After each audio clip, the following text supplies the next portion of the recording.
yeah, I'm looking forward to this conversation. Good. So, Nikki, thank you. We had a couple conversations, private conversations, and I'm like, well, I like this gal. So, first of all, who is Nikki Cole? Well, I'm just a girl who likes to talk about Bigfoot. You know, Okay, I that's pretty normal, right did. there.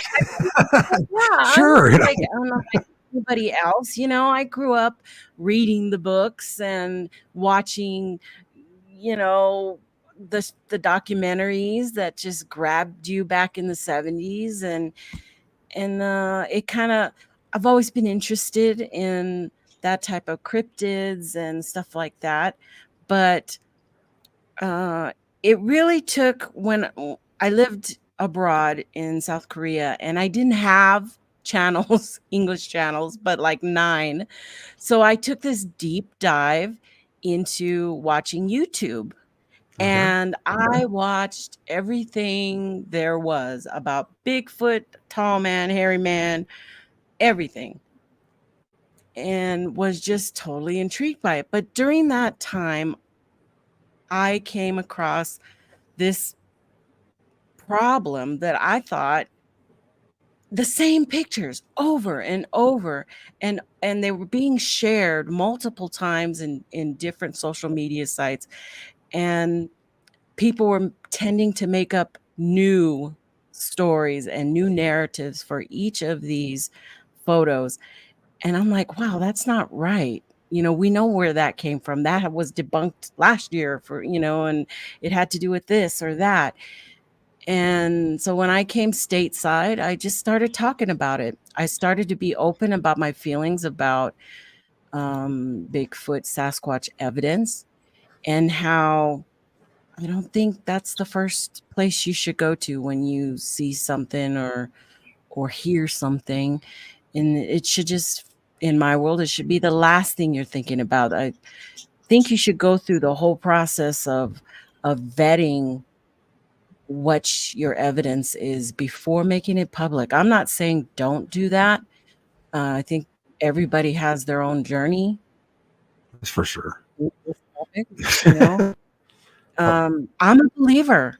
I am 100% a believer that Bigfoot exists.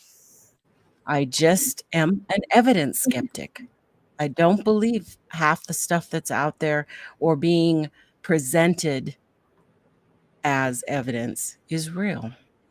It's okay. I'm That's fair fine. enough.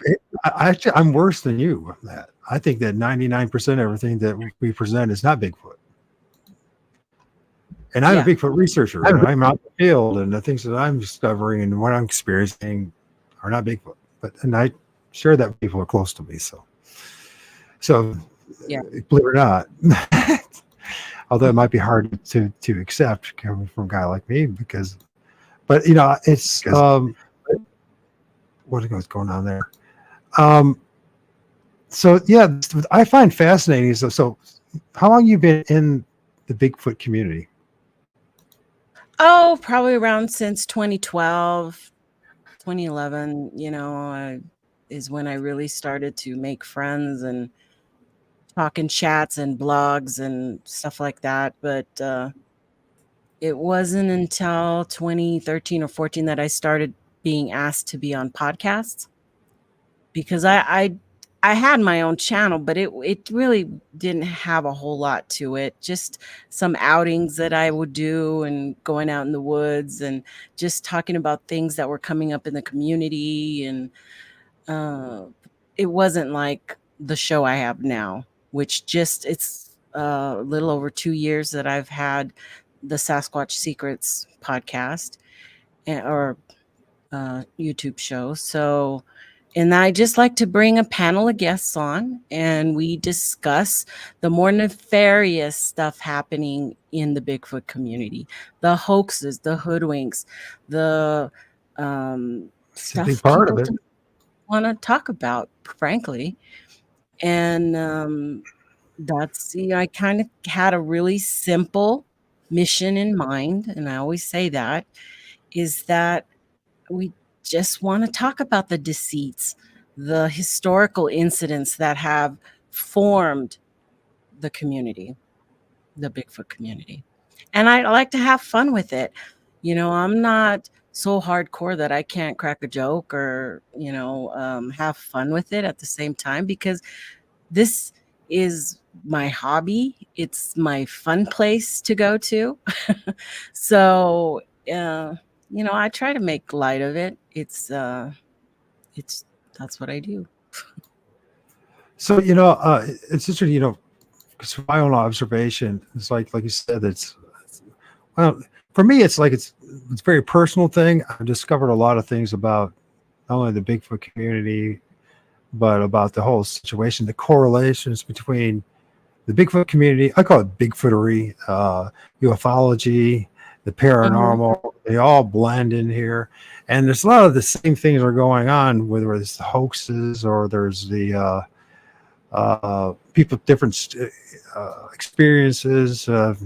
It's very fragmentic and volatile. It's very interesting.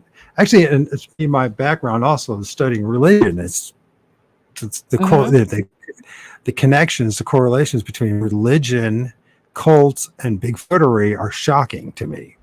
Truly are shocking. And they're not. I hope I don't intend to offend anybody about this, and not pointing fingers at any in particular, because I think we're all where we're at in this whole thing.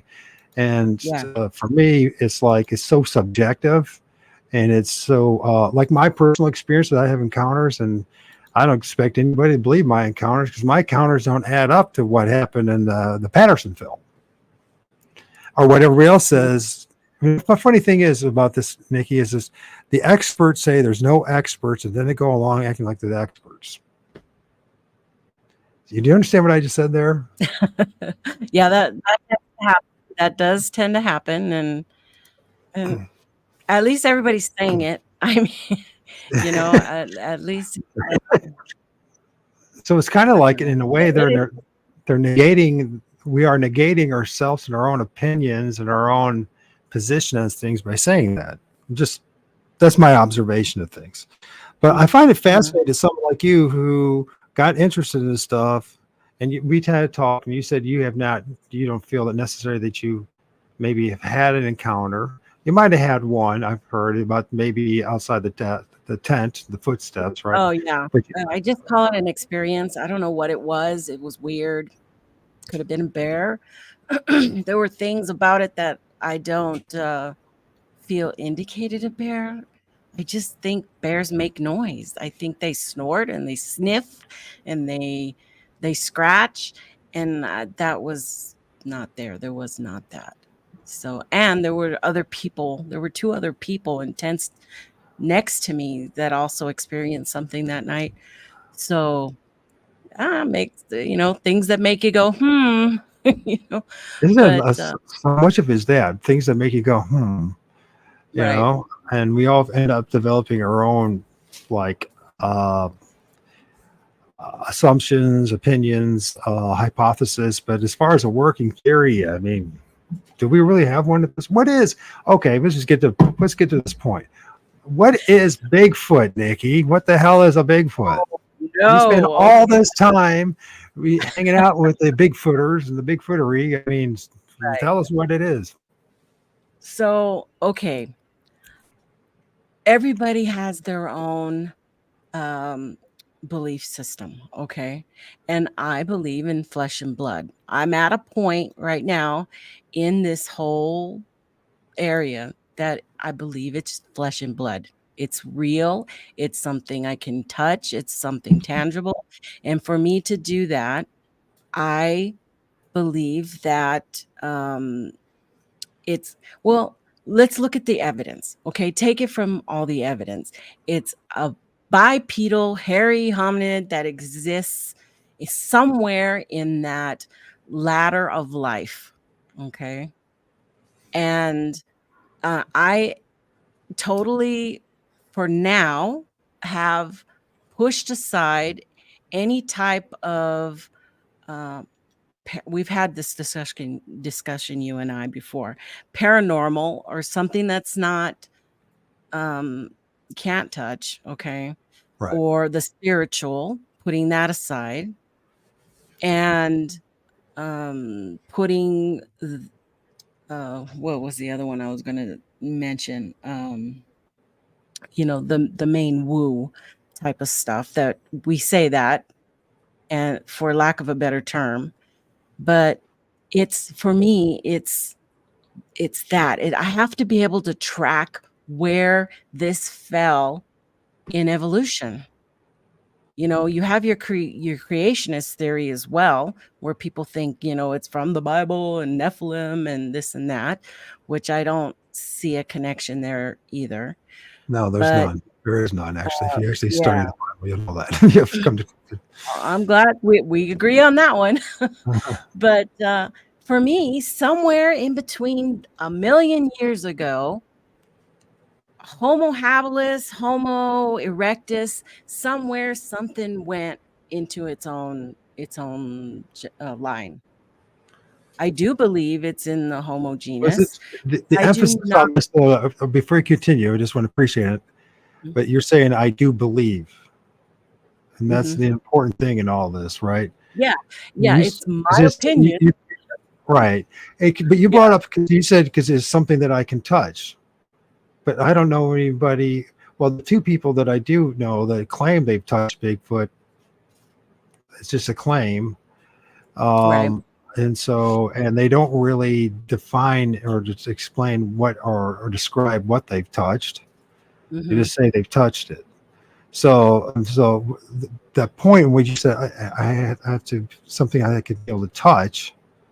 This is the problem that we're dealing with on all sides, all camps, all whatever you fall on this thing, I can Mhm. touch.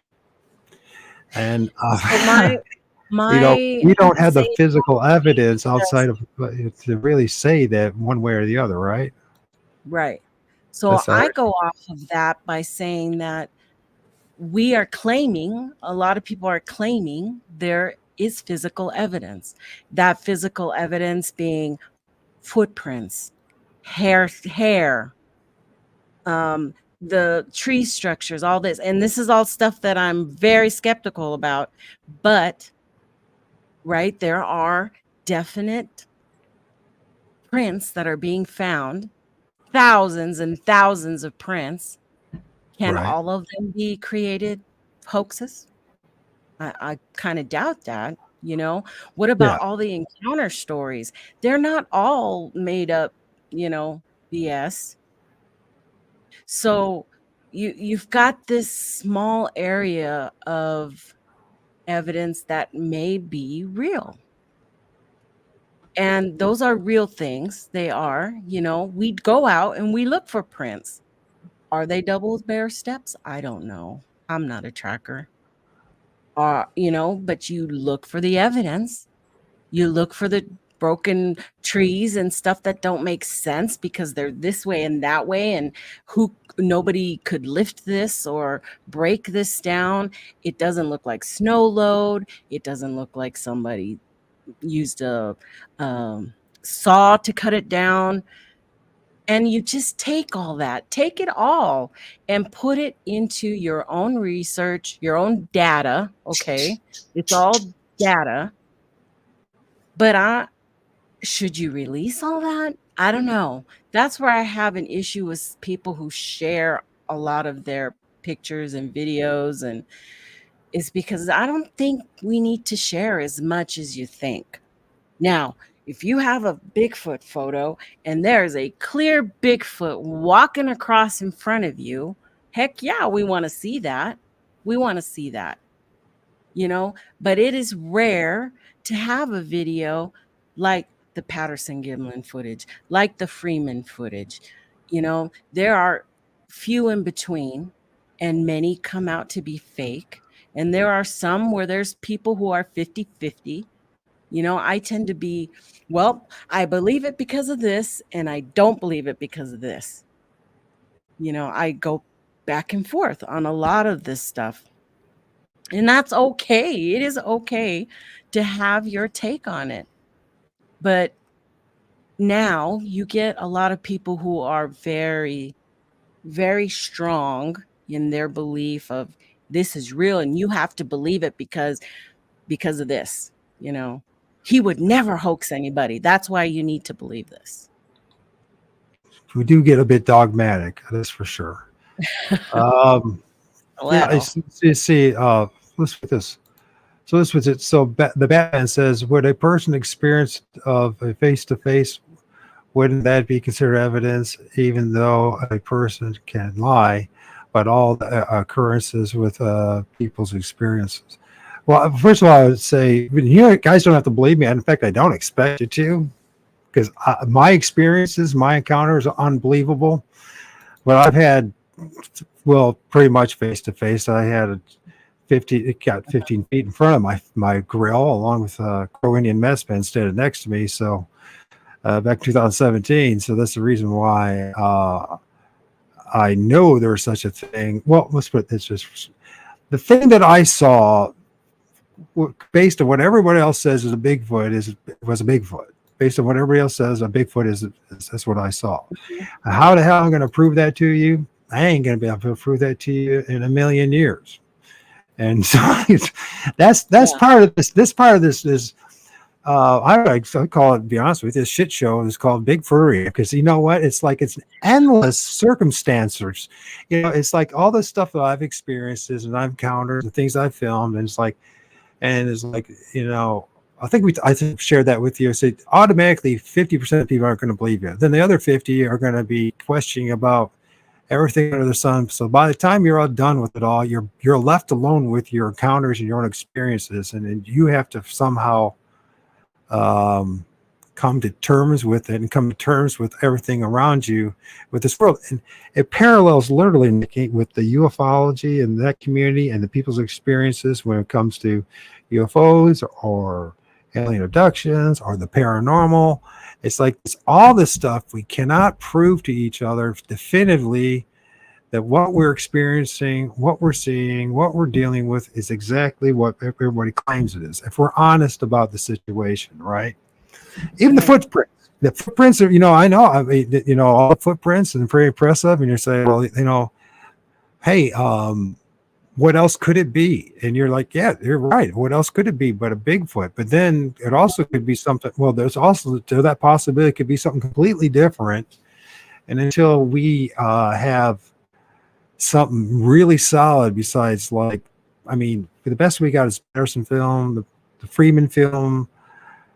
It's just pretty weak and it's all right. And then on and on it goes, just to shadowy figures, to people seeing things and then leaving footprints. But I mean, it goes on. I'm not trying to be like discourage anybody or anything like this, or even discourage your belief. I'm just saying, if we're going to be honest about this, we have to be honest with this on all camps and everything, and where we're at. I mean, wouldn't you agree? I mean, I think that's what you're saying, basically. well, yeah. Yeah, I don't have issues with people having different ideas of where Bigfoot lies. That's their own thing, their own journey, and more power to them. Okay, where I fall is that, like Thomas Steamboat would say, you know, stick to the facts, only the facts, and thou shalt not hoax. But it's not. That's not going to. It's not going to happen in this community. It's not going to happen in the football community. That is what's putting a damper on all of this. Is that there is a large amount of people out there who are just having fun at our expense. They're out there continually making shit up, making videos, going out there with the same damn suit that they've used for the last 10 years, Sonny Vader, and and new people are just, yeah, that's great. Look at his face. Look at that big afro. Look at, it's ridiculous that people in today's society, all you have to do is screenshot and drop it into Google Image, folks. That's it. And you will come up with several different answers to, wow, that's amazing, to, oh my God, that guy used that 10 years ago. Oh, yeah. Yeah. So I just, want to help people It's kind realize of that. it's kind of like too, if like for people like me who have had experience or are filming things, you're damned if you do and you're damned if you don't. So the reason why I reach out, the reason why I share the images that I film and all that Mhm. is it's more cathartic and therapeutic, knowing full well that people are going to call me everything under the sun. But what do I do about it? Do I hide in this fear of what other people think about me, about whether or do I just say, I'm just leave myself out as an open book, to hopefully that I might get some answers to something that maybe in the day I will never get any answers. None of us will ever get any absolute answers to this situation. Well, the people who have answers are the people who have seen them. Okay. They are on a whole different plane. Yes, Jay, well, I probably have two J's, I think, maybe okay. You see it, you're past the point of where many of us are. Talking about You Jay have, Fritz? yeah, Jay Fritz has had an amazing encounter. Jay Birch, I don't know if I saw him Oh, he earlier. has, Jay. Please come on our show, Sasquatch Confessions and He Friends, has and had share your an amazing. encounter. And people will not believe those either, but it's not our place for that belief, okay, to not believe them. They had that encounter. We weren't there. That's true. All you can do is listen and let them talk their piece, and you either yourself believe it or not believe it, right? But there's no way to prove any of that. Encounter stories are a funny thing, okay? They are out there. Some people use it to get it out and to help them overcome something traumatic. That may be a traumatic encounter they had. And Mine, some mine people, were, mine were yeah. terribly traumatic. So, who are we to say that, it had never happened or that? Now, with that being said, there are also things that can happen during somebody's encounter that you go, what? You just said that it was full moon and it was raining or it was this and that, and that's not true. So the red flags, something to think about for the next time they say they had an encounter is just keep your head on a swivel about some of these things, because that can lead you into other avenues of trying to see if somebody's credible. If somebody sticks to the same story, are they changing their story every time they go to a different podcast? Is all of a sudden something new added? I don't know. These are things I try to pay attention to, and not everybody cares. Half of the Bigfoot community, they just want to come and have fun and listen to stories and to be friends, to make friends and be here to chat in the chats and not think about regular life, I do. So, I mean, I told you when I first started this 2017, my goal was to disprove or to prove that the whole thing about Bigfoot was a government psyop. And this is how none of it adds up. So within 6 months, and I put a lot of time into the research and everything. The next thing, within 6 months, I'm actually having an encounter with what people call a Bigfoot. mhm. And then I'm like, damn, I mean, what am I do now? I mean, I talked a little bit about it, but not much. I kept a lot of it to myself because I like seeing the behavior of other people around me who call themselves are, Bigfooters, or people who are experts in the Bigfoot community. Because my experience didn't add up to what all the experts said it was going to happen. You know what I mean? And it's like, I'm like screwed. This is like worse than I ever imagined it's going to be. You know what I mean? Yeah, I mean, because it's a Right. life Yeah, altering we say experience. that. What's that? They always say that, be careful what you wish for. People who have had encounters, they'll say, be careful what you wish for, because you may not like what you get. And the worst part of it all is it's actually the reaction of other people, human being.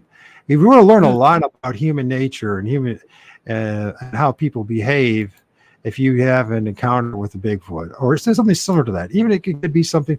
I mean, there's people that have had allegedly encounters with aliens and all that, and the crap that they go through for opening up their mouth and saying something about it. You know what I mean?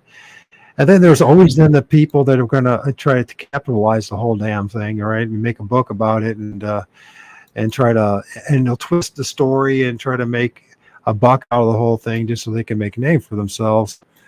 And but then there's also other people that are serious, investigators who, there's a lot of people out there that are serious investigators that just might be wrong, but they believe in it. Like you said, you brought it up that they have this belief in it, that it's what they're operating, that's the bias that they're operating on, but they believe in that. But that doesn't mean in the day they're not wrong. You know what I mean? That's one of the things. It's like, from my experience, it's like, I mean, I think I told you that for me, from my experience, this stuff it blends or blurs the line between physical and non-physical, between that which was my rational background and from science, ecology, and environmental science to what we call, if you guys want to call the woo, or some people call supernatural or interdimensional or whatever word you want to put this, a placeholder. Something doesn't add up. That's the problem. It doesn't add up. It just doesn't add up. And it's like, there's a lot of us are like, we're in this stuck in the middle, right? Or we just want to know the answers. We don't want to join a group. We don't want to be part of some kind of this group or that group. We just want to know the answers. We want to know what the hell we went through. And we get that shit kicked out of us. We get beat up, and it's true. You know what I mean? Mm-hmm. Yeah, I've seen it. I've seen it happen all the time. It makes it harder for people to come out with their encounters because they have that fear that they're going to get knocked right down for anything they say. I mean, you will. So just anybody who's thinking about it or is on the fence, you will get, but you have to make a decision. I mean, just to stand on that hill, it's a hill that you want to die on. It's just something that you really want to, that's worth it enough for you. Mm-hmm. I think that somebody should take that into consideration for a lot of us, is that, for us to open up our mouths and share our experiences and be willing to do that there's, because I like this stuff, there ain't no money for, I don't know about you, Nikki, but if you made any money doing this, I've lost tons of money. I mean, just to do this and just to talk to you and other people on the internet has cost me $100 just in the past 2 months. I'm not getting any money off this. No one's saying, thank God Mike showed up. Here's all the money. You know what I mean? Know. It does cost money, to put on podcasts, to keep upgrading so that you don't get fuzzy picture, that, it does. And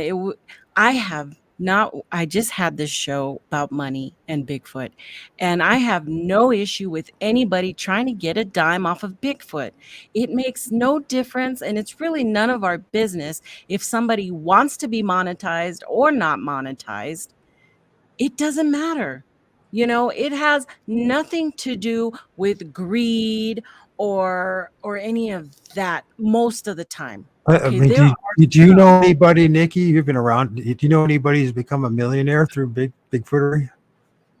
No, not a millionaire. No, there are some that are making bank and can support their families with podcasting, mostly podcasting.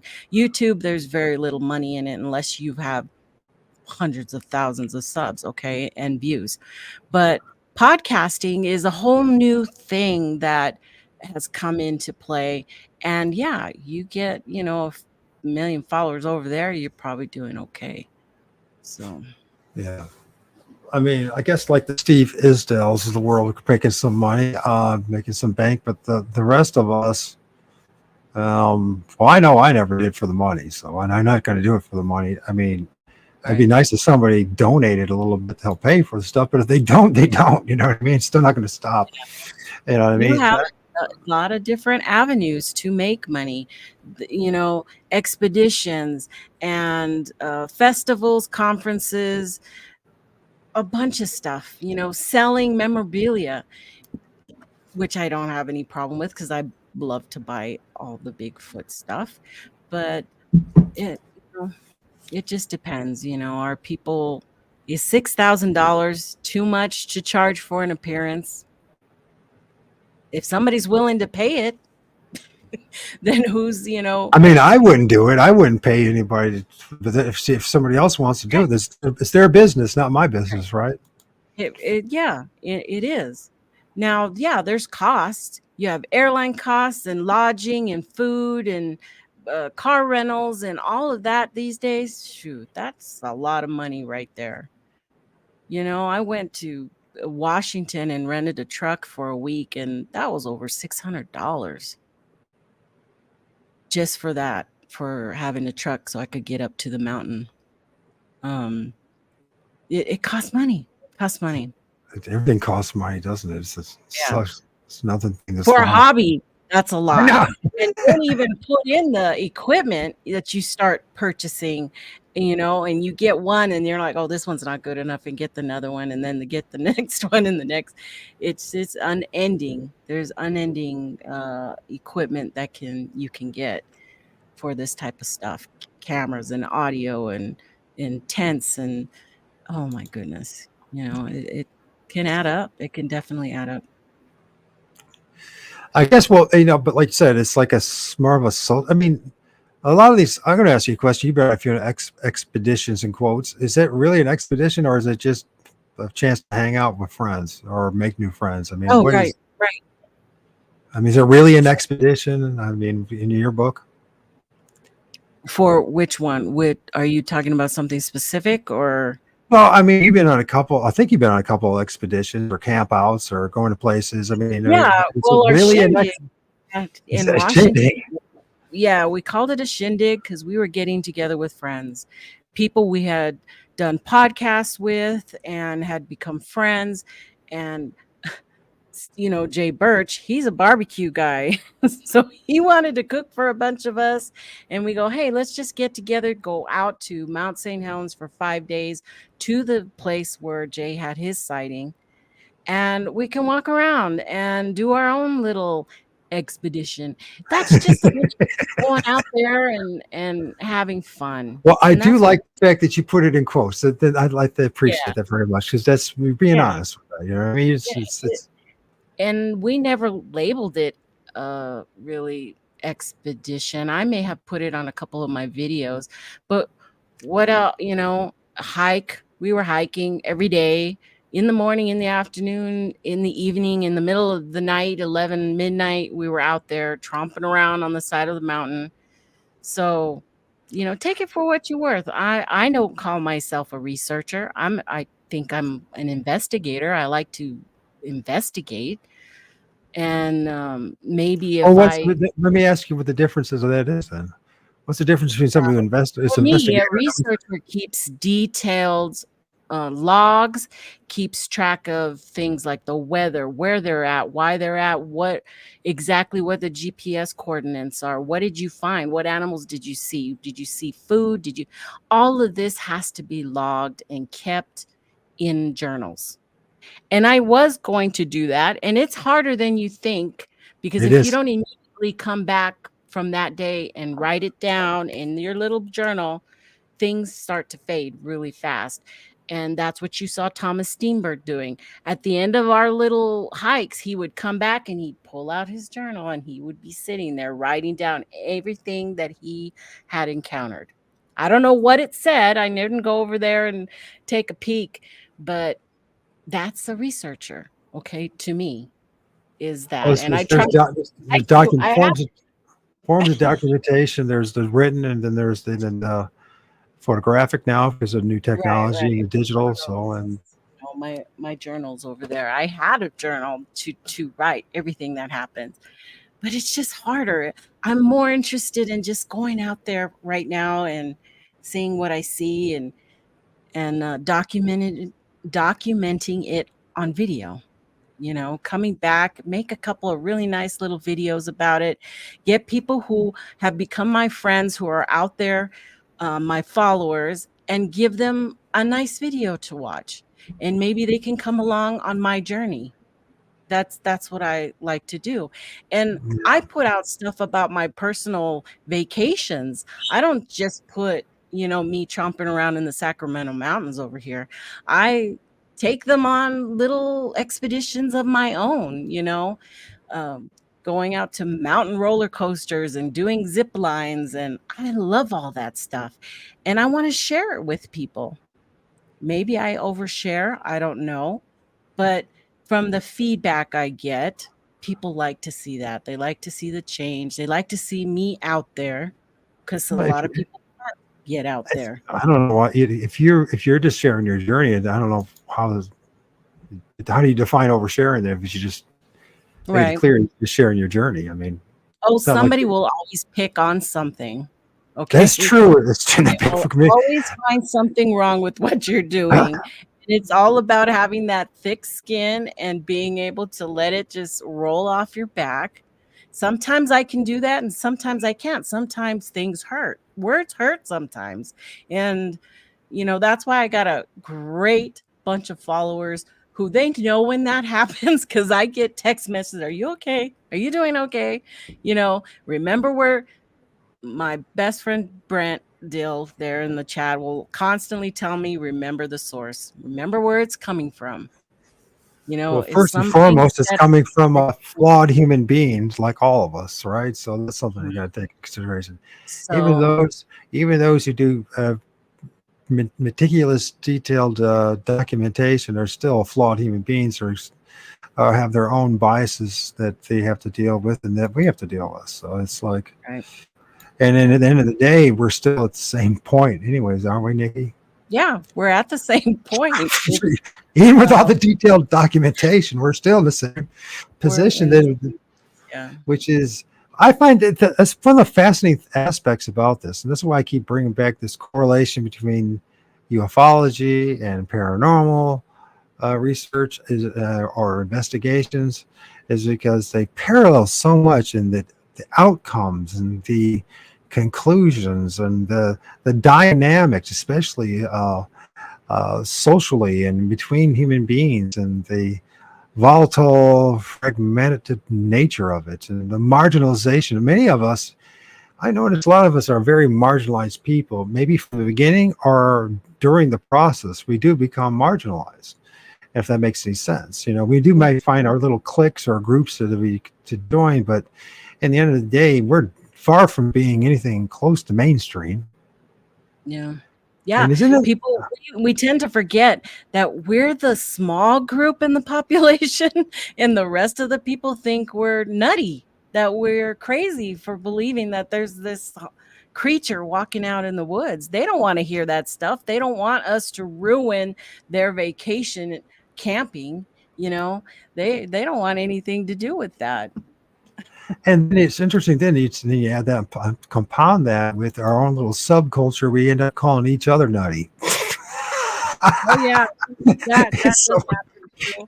I mean, You I'm know, sorry if I'm laughing, because this stuff, after all the 7 years I've gone through, either I've done my tears already, and all I can do at this point is laugh about the whole damn thing, right. because it's just, and Well, I it's know it's better not trying to to be. laugh, right? It's better to be laughing about this and the different opinions and the different things that are going on than to be angry about it, or to resort to calling people names and stuff like that. If you don't like something, move on. There's 1,000 other channels out there you could watch. Oh yeah, If you there's come on it's like something you It's don't like like, Baskin Robbins, right? It's different, many right? flavors of ice cream, right? There, trust me, there is somebody out there doing a show that's going to be right up your alley. You will find it. You just have to sift through what you don't like. But That's it's interesting though, the personal, how people take it so personally. Why do you think that is? Why do people, especially, um, why do people take it so personally? Is somebody else's experience or their perception or how they perceive things, what their opinion is. But if it's diametrically opposed to theirs, why do they take it so personally about something that's really nowadays very subjective? Why do you think that well, is? I wish I knew that answer. I really do. But I don't know if people make Bigfoot their life. They make it their breakfast, lunch, and dinner. You know, it's their life, and becomes their identity. It's kind of like religion. That's why I call it the religion of Bigfoot. Yeah. I'm not trying to be insulting everybody, but if you compare just some religious studies and then compare that with what's going on in the Bigfoot community, it's very dogmatic. It's very religious.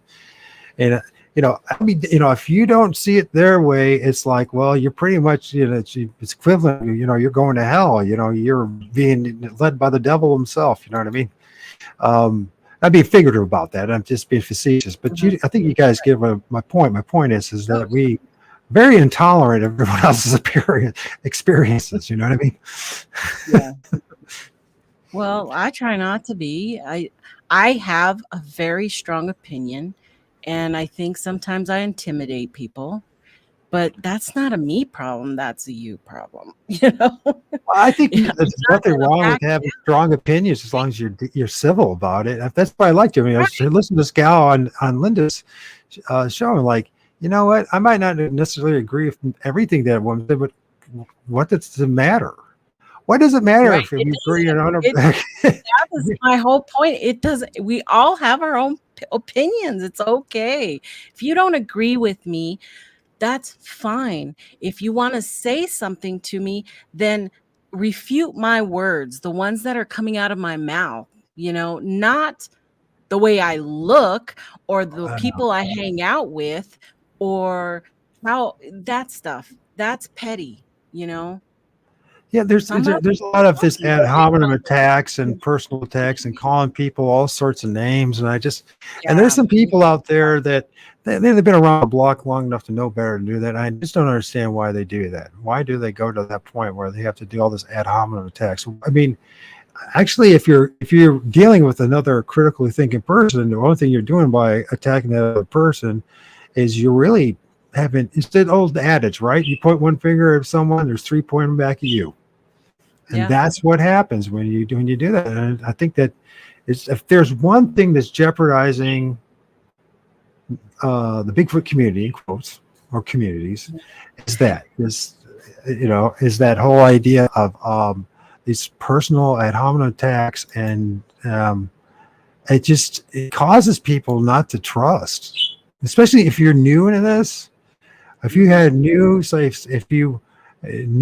encounters and you try to share your encounter, and the next thing you know, and I don't know if it's as bad as it was in 2000, like 7 years ago, or 2000. It was terrible in 2017, 2018. I think people are a little more tolerant, but maybe it's because now we have all these little cliques and little groups to go to, and they call it limited hangouts, right? So you can go hang out your own. But the problem is if you do that, then you could be missing vital information in your own journey, your own research or investigation, as you call it, to have a better understanding of what we're dealing with, right? So if you're always stuck in that limited hangout, that one little group, you're not willing to listen to the other side, which I noticed with you, Nikki, you're willing to do it. You're a flesh and blood camp, and you're devout in that. You're still willing to talk to a person like me, or seeing some of this even, way. I feel I'm in the middle. Other people will say otherwise, but I'm like right in the middle, right? That's where I'm at. That's how I see myself. Now, others will see myself otherwise. But this whole thing about what I mean by the middle is that between the quote unquote woo group and the flesh and blood group. Mm-hmm. I'm like, I had my may change throughout their journey. They may change, And like I had mentioned to you, if I'm out in the woods and I freaking see a Bigfoot pop out of a tree, it's going to change what I think. It's going to change how I... It's funny you said that, because that's what happened to me. I swear to God. But then again, as much as I tell you that that's what happened, I cannot expect you to believe me that when I say that I saw a Bigfoot pop out of a tree, I can't expect you to believe that, because it's unbelievable. Because when I had this, it was like, what the hell has happened? You've said your truth. This happened to me, but I don't. If you don't believe me, that's fine. That's what's missing. Okay, to me, I think it's quite reasonable if you don't believe in me. They say, but it's okay if we don't believe you. Right. I'm as long as Not the biggest thing is if people get the ad hominem attacks and start attacking the person or just dismissing the person because of their experience. I think that demonstrates a right. lack of maturity, I think, and also it says a lot about the human condition and human nature, is that we cannot tolerate other people's experiences. You don't have to believe it. You can You believe that don't. I believe that, or you can just say I'm full of crap. That's fine, but you don't have to like attack or Yeah. and at the same It's the token. attacking that is so unnecessary. But the problem is when you do stuff like what I do, or Steve Culls, or Brent, or there's other people coming out now. When we talk about things that we don't see right, we see red flags and we demonstrate, we show those red flags, there are people think we are attacking, that is a direct attack on people. Well, I think So it's as long as you're doing as you said, which is go after the message, not the messenger, then I think it's all quite right. reasonable. But I think And that, and we all cross this line at some time. We have to check ourselves and say, well, what am I doing? Why am I attacking the messenger instead of the message? And I think right. that when I see this constantly with guys who've been around for a while, and they're grown men and women for that matter, but women seem to be a little different. Not to sound sexist, women seem to be a different, but men, for a lot of they've been around forever and a day. And I mean, why you waste your energy? Why are you so angry and so upset about attacking? If you don't like the message and what the guy has to say, then go after the message. Prove that that guy's message is flawed and wrong. Demonstrate it. Really do it. Not just appeal of authority. You know, I see this constantly in the Bigfoot community, just like I saw in the religious community. For instance, like when I was a diehard Christian and all that, is like, I've been a Christian for 30 years and yeah, you don't know what you're talking about. Well, maybe the book says right there. And it's the same thing when it comes to the Bigfoot community. I've been doing this for 40, 50 years. And I'm like, appeal of authority is not going to work. It's not the way you're supposed to do it. You just present the evidence. And why are we, and then the thing is, then it comes down, Nikki, is this personal, it's so much, it reminds me so much of religion. It's dogmatism. If you can't 100% prove, I mean, and we're going to talk more about, because the physical side of things is a very important thing, and I want to talk about this because this is where you focused on, right? But I mean, there's so many things that are wrong on both sides that it's Probably. you Yeah. guys, you hear what I'm saying? I'm not saying you not to believe in what you want to believe or to just discount your encounters and all that. But I mean, it's just, we don't have a pot to piss in when it comes to this stuff. If we were trying to do, say peer reviewed, scientists, ecologists, biologists, zoologists, anthropology, you put it all together. There's a reason why the vast majority still don't take what we say seriously. It's not just because of our personalities or beliefs. It's because we don't have that much information yet. We, like myself, have had experiences. Many of us have had experiences. We know it's real, right? But if we were trying to present this in a court of law or in a peer review, or they would just like, well, this is great, we'll put this on the side, but there's a reason why there's not a department in every major university throughout the world that's dedicated to the research of Sasquatch or Bigfoot. Does that make sense what I'm saying? And if I'm wrong, let me know. I mean, if you think I can take it the wrong way, let me know. That's the thing, right? Is how the other person interprets how you see things going. And it's okay. I understand what you're trying to say. And but it just gets lost. And the most important thing is that we continue to have a conversation with Yes. the other side, with you, like doing this kind of conversation with somebody who's maybe doesn't see things the same way, but we can have a conversation. There's nothing saying we can't have a conversation about Bigfoot, and we have different opinions about it and not get all huffy and mad about it. There's And nothing wrong with it happens all the time. Yeah. It's really happens all the time. Which, by the way, for those who are interested in the future, I'm going to be interviewing someone who is peer reviewed and does have a PhD, and his name is what the hell's his name again? I just lost his name. Um,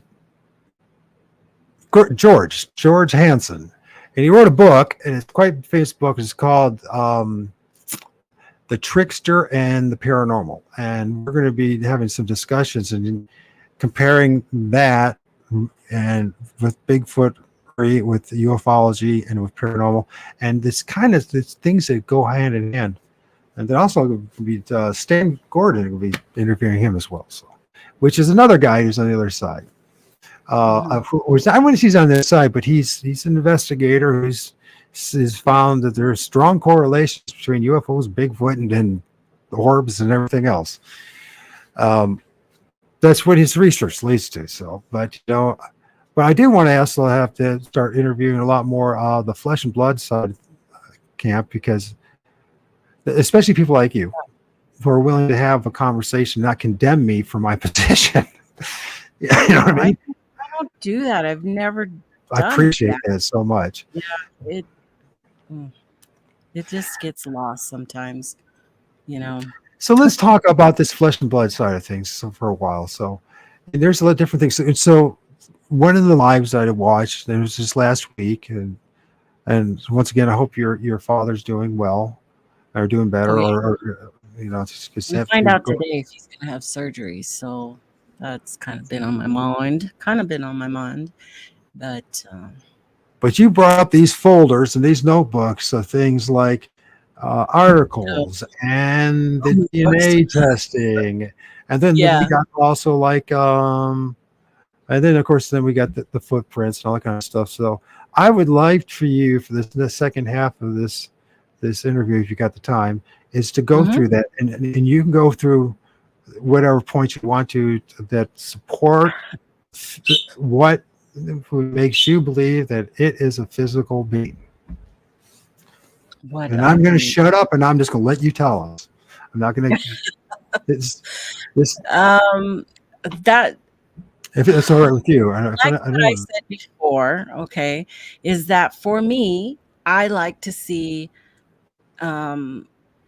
where you can link history. Okay. I'm real big on that. Having to look. Yeah. Uncle Bones, here's that Raptors in the chat, but Raptors in the chat on Lord of ORD stream. I'm sharing too, so I could bring more people in to listen. So there's 2 places you could be on right now. Which, by the way, thank you for doing that. So, and and once again, thank you all for joining us and having this conversation, listening. So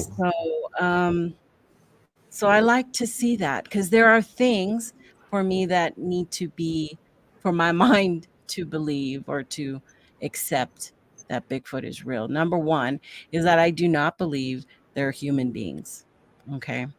I believe they're Homo. They are in the genus Homo. Okay. But they have their own part in history. They went off the rung onto their own area 1 million years ago, and they developed that way because we know it's a human upright being with opposable thumb and the way they walk, the strides and all of that, you can get totally into strides and feet and all of this stuff. So I do believe they're Homo. The ridge, above the eyes, things that can be traced back through our evolution. But for it to be sapien, you have to have that same bone structure. And I do not believe they have a same bone structure. Otherwise, they wouldn't be able to hold up 600 pounds and run and jump and do all these things we say they do. Okay, we have 1,000-pound people, but their bones crack underneath the weight of their bodies. They're homebound. They can't even move. Okay, so that's my way of thinking. Okay. Also, heights. Okay. We do have 7-foot tall human beings, but they do not walk or run the way a Bigfoot does. Stealthy. Everybody says they glide, right? You have multiple people, thousands of people saying that their movement through the woods is quiet, is smooth, and that's not what a 7-foot tall Homo sapien does. The taller you get a human being, they're using canes, they walk very rigid, and they don't live very long past their 30s. Okay, Ludlow, all these really tall people, they can't support their weight because as you get taller and your mass grows, okay, as your mass grows, can't support the density of our bones. So therefore, if it has different bones, then it's not human, something else. Because remember, when something grows big like that, the circulatory system has to be able to run that blood from the bottom to the top. And that means your circulatory system has to be better, because that's how many tall people who have disorders or whatever, they have complications with their circulatory system, and they often die from blood clots and other things that happen in their body. So that's where I take that. That's what makes me believe that if they're flesh and blood, they're not a human being. They're a homo something, but I don't know what that other something is, because we only have like 2% or 3% of the world's fossil record has been discovered. So we don't know, where that is. Somebody has to get lucky out there somewhere and run into a big old cave system that just happened to be the right temperature, the right pH balance, the right everything that preserved that lineage. And we just haven't found it yet. And that's understandable. We've only found so much right now. So it's still a possibility of us coming up with that definitive proof, type specimen, from history. It could still be out there buried somewhere. We don't know that part. As far as my books, I tend to, I'm old school. I like to have paper and pen and write and make notes. And I mean, even a research, right? It doesn't matter if it comes from the internet, Wikipedia, all these different sites. I pull them together, see what the differences are, but I tend to keep that information. And as I go through my own shows, I keep that information, and I have amassed a little bit of information. So I'm just gonna I didn't pull it out before because I thought we were coming on at noon. That's my fault once again. I screwed that up somehow. I'm all tangled up. So Thank this you is just I call this book my Bigfoot book of shame. for the book of shame. It's got to be a massive book. It's got to be a This massive. one, it has all my research for my shows in regards to hoaxes, just the hoaxes. Okay. And I keep it all in here. I type out a lot of stuff that I'm going to talk about on the shows. I like to not be, I hate it when I don't know about something that's going to come up. So I tend to kind of overthink a lot, and I look it up and I print it out and I keep it. And that's my reading material when I'm over there, going to bed or whatever. That's what I do, because that's what's fun, is the research part for me. Sure. Which has made me the evil armchair researcher. Okay, that's what they say. If you are an armchair researcher, you don't get to say anything about this stuff because you're not boots on the ground. That's one of the biggest things you always hear. And but You're I mean, not one of us. You're not one of us. yeah, You're a well, I'm sinner. You're learning going of my out. own. I will find that. But in my book, I have information about Bluff Creek Massacre, about the Ruby Creek incident in 1941. Now, these are in order kind of from when I had my shows, but Right. there are stuff like the Creek Freak photos and the Hayden Todd Cook photos. You might be, I said I wasn't going to interrupt, but what's the Creek Freak photos? What's that? Uh, the Creek Freak was this one right here. It happened to be, I'm going to show it like this because it'll take me too long to look it up on my let's see if I can do it like this. Well, here, let me, we can make this, I'll make this easier. What am I doing? Let's put you in solo. There you go. You're in solo. So now people will be able to see it. Trying to look at the right one. But this one actually comes from squatchopedia.org. It's a great site for you to go to look up hoaxes.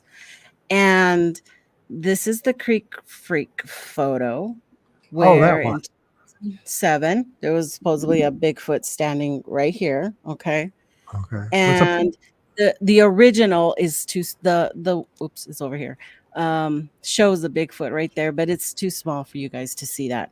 But the original, that's the original there, and it's is not that the there. one? Is that the one that's like dropping? He picks up his leg and drops down like into a hole type of thing and comes up. Or is that the one?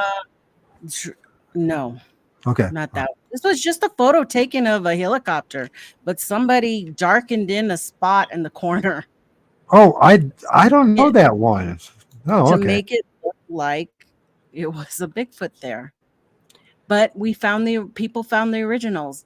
They gave it to Darren Lee, and he put it in his thing. Every time he finds something that constitutes a hoax, he will put it up on his website. So I research that. I look it up, and then I look further, and I go into other people's stuff. I'm not out there. I may have debunked a couple of things, but for the most part, I'm pulling information from all kinds of different places on the internet and putting it into one nice little package on my show. So it's archived and it's there, and we can talk about it because remember, I have a panel to talk about this stuff.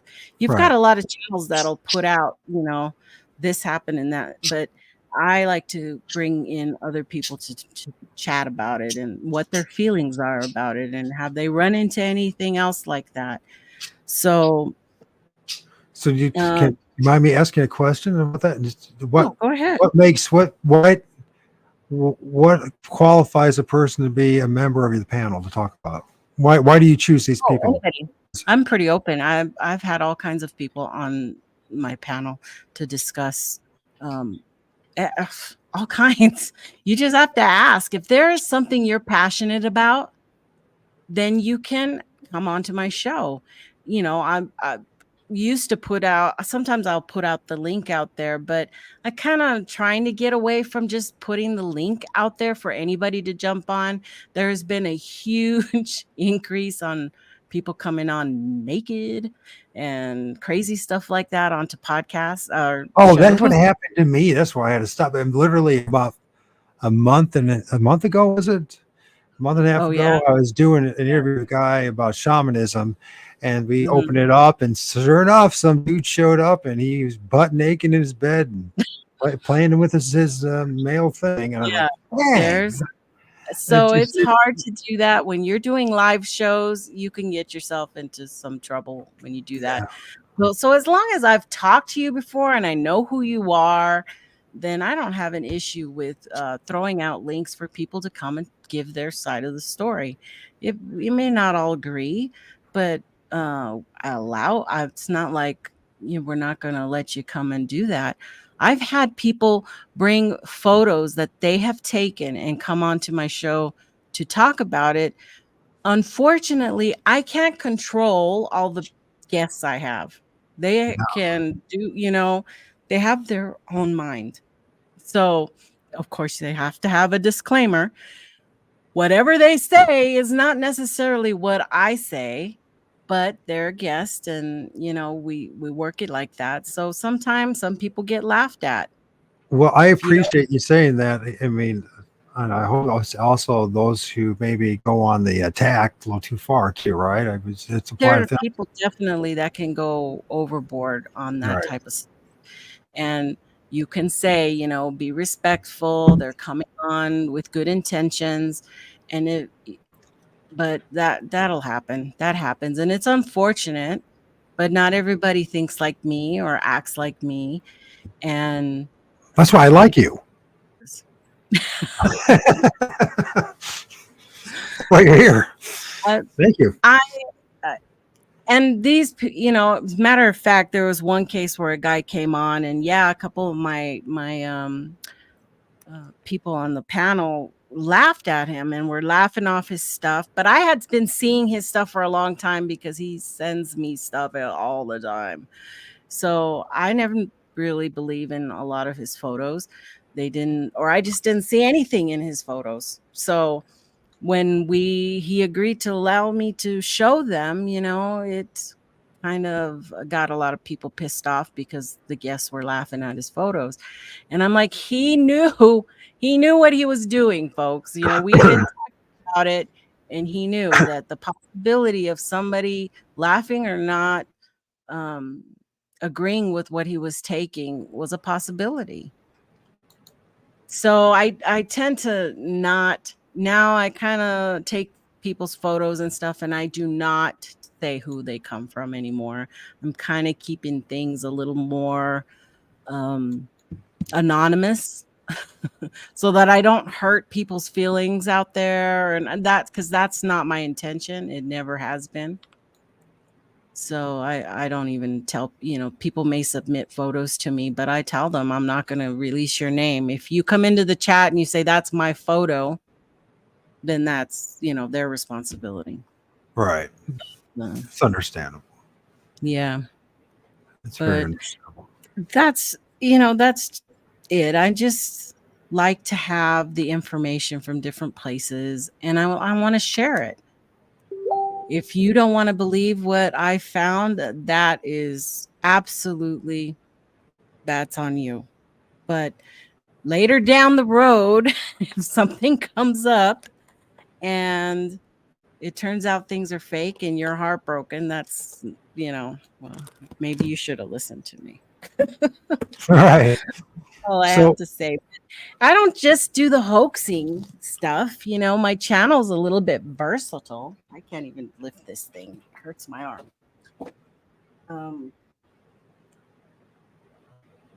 Let me pull these two.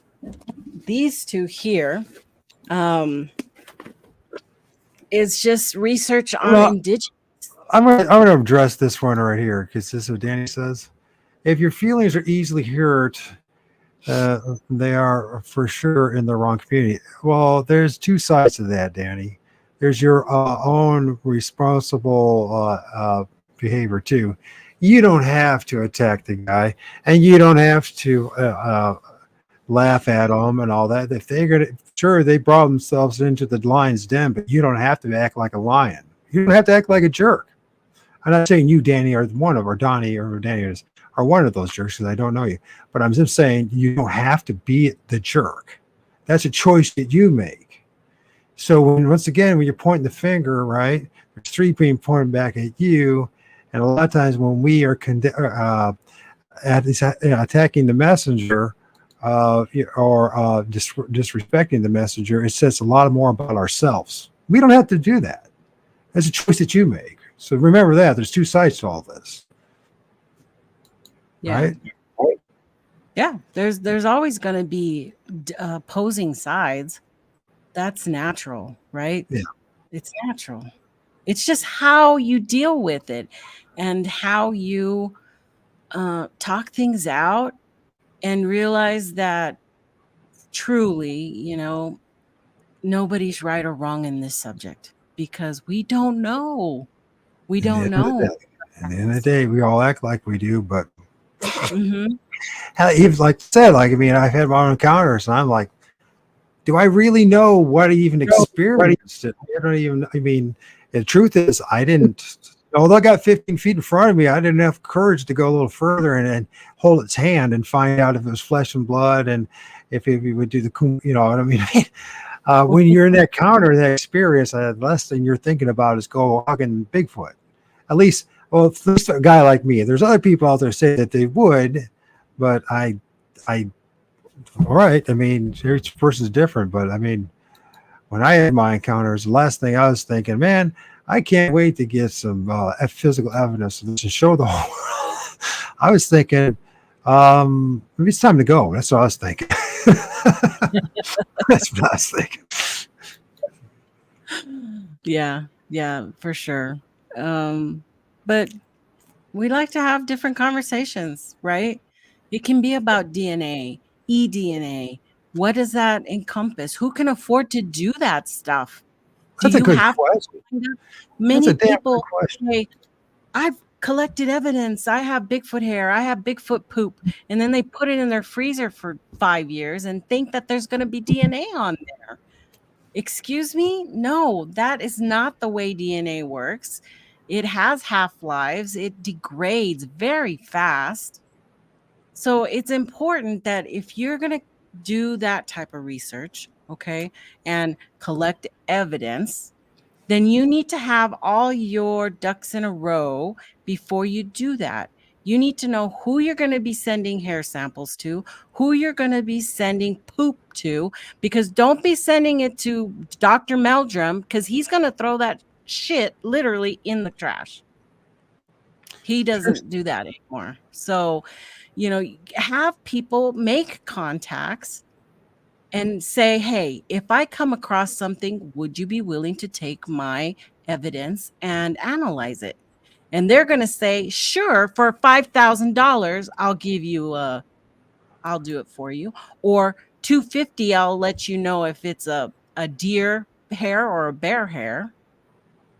Everything costs money. There's very few. There's a couple of things going on right now. I think Darby Orcutt is accepting hair samples or something right now, but I don't even know if that's still going. I haven't heard nothing about it in the last couple of months. So it's important that you have those ready and that you don't just take evidence out of the woods and think you can just pop it into that envelope and it's going to be fine. If you're serious, you will learn how to properly prepare samples from the woods to a lab. What do you think about that strategy that, like, may rest in peace? What's his name? Gosh, memory. My short-term memory is just really. Scott Carpenter. He talked about the strategy he is about reverse tape and put it wrapped around a tree. I mean, did anybody ever talk about how that might affect the results of the test? Yeah, the sticky glue. The glue has compounds in it that can break down, and it changes the makeup of stuff. I know that when it comes to datings, for instance, carbon dating and all that, say a lot of that's the only thing. Like, say there would be pottery and stuff like that, or say it was a rock, and it will have something that's like a glue or sap substance or wood. That's the only way you can even date anything, right? So I'm just, the rock itself you can't really date. You can only make it to guess on. It's the organic material that you can date, possibly date, and even there's a margin of error. So what have you guys talked about that strategy, and has anybody mentioned what the actual consequences were for that? Not speculated, but actually asked what were the consequences of using tape? Have you got a chance to talk to me? No, I don't know. I haven't followed that. If not, okay. I know about it. Scott Carpenter was, how do I put, in the beginning, I found him really interesting because he brought new equipment to his investigations, and he kind of founded the whole watch stuff behind me as I'm looking for stuff in the front of me. Yeah, he got credit for it, at least, that's for sure. Yeah, and that was amazing. But I never found any of his photos intriguing, not even a little bit. And there was not one that I didn't find that was altered, that he hadn't zoomed in and pulled up images. But that's okay. I just stopped following him, especially since, I'm not real big on Bigfoot visiting me at my home and stuff like that. You know, So I didn't follow him. I stopped following him. I didn't make a big deal about it. I hardly tell anybody that. I well, move on. I yeah, don't well, stick the issue of the man is not important. The thing is the strategy that he, as far as that, of because he's, using to collect yeah, the hair. yeah. Is anybody else doing that? Do you know anybody else is doing that? Well, the North American wood ape took it a little step further, and they ended up getting those burrs, the big burrs, and they put tracking units inside the burrs, and then they hung them out, and they were able to track something for a long time until it finally got So, dead. That's innovative. That's different. Of course, you now, when don't you know said if they tracking, some, do you have any idea else, what it might but have been? Oh, you don't know what it was. Okay. yeah, you would never know that unless you actually found the burr again and were able to get hair samples Because or I whatever. think this is a very important topic, this whole thing about the DNA thing. Because I hear everybody on all sides talking about it, but I'm like, you got a whole file for that. I mean, what's your take on it? What's your take on the DNA testing process, and what do we actually have at this point? Do I we have think we anything? Do we really I have think anything? we had a lot of good attempts, but other things have muddied the waters. Okay. So, well, the number one thing was Ketchum's report, right, study and all of that.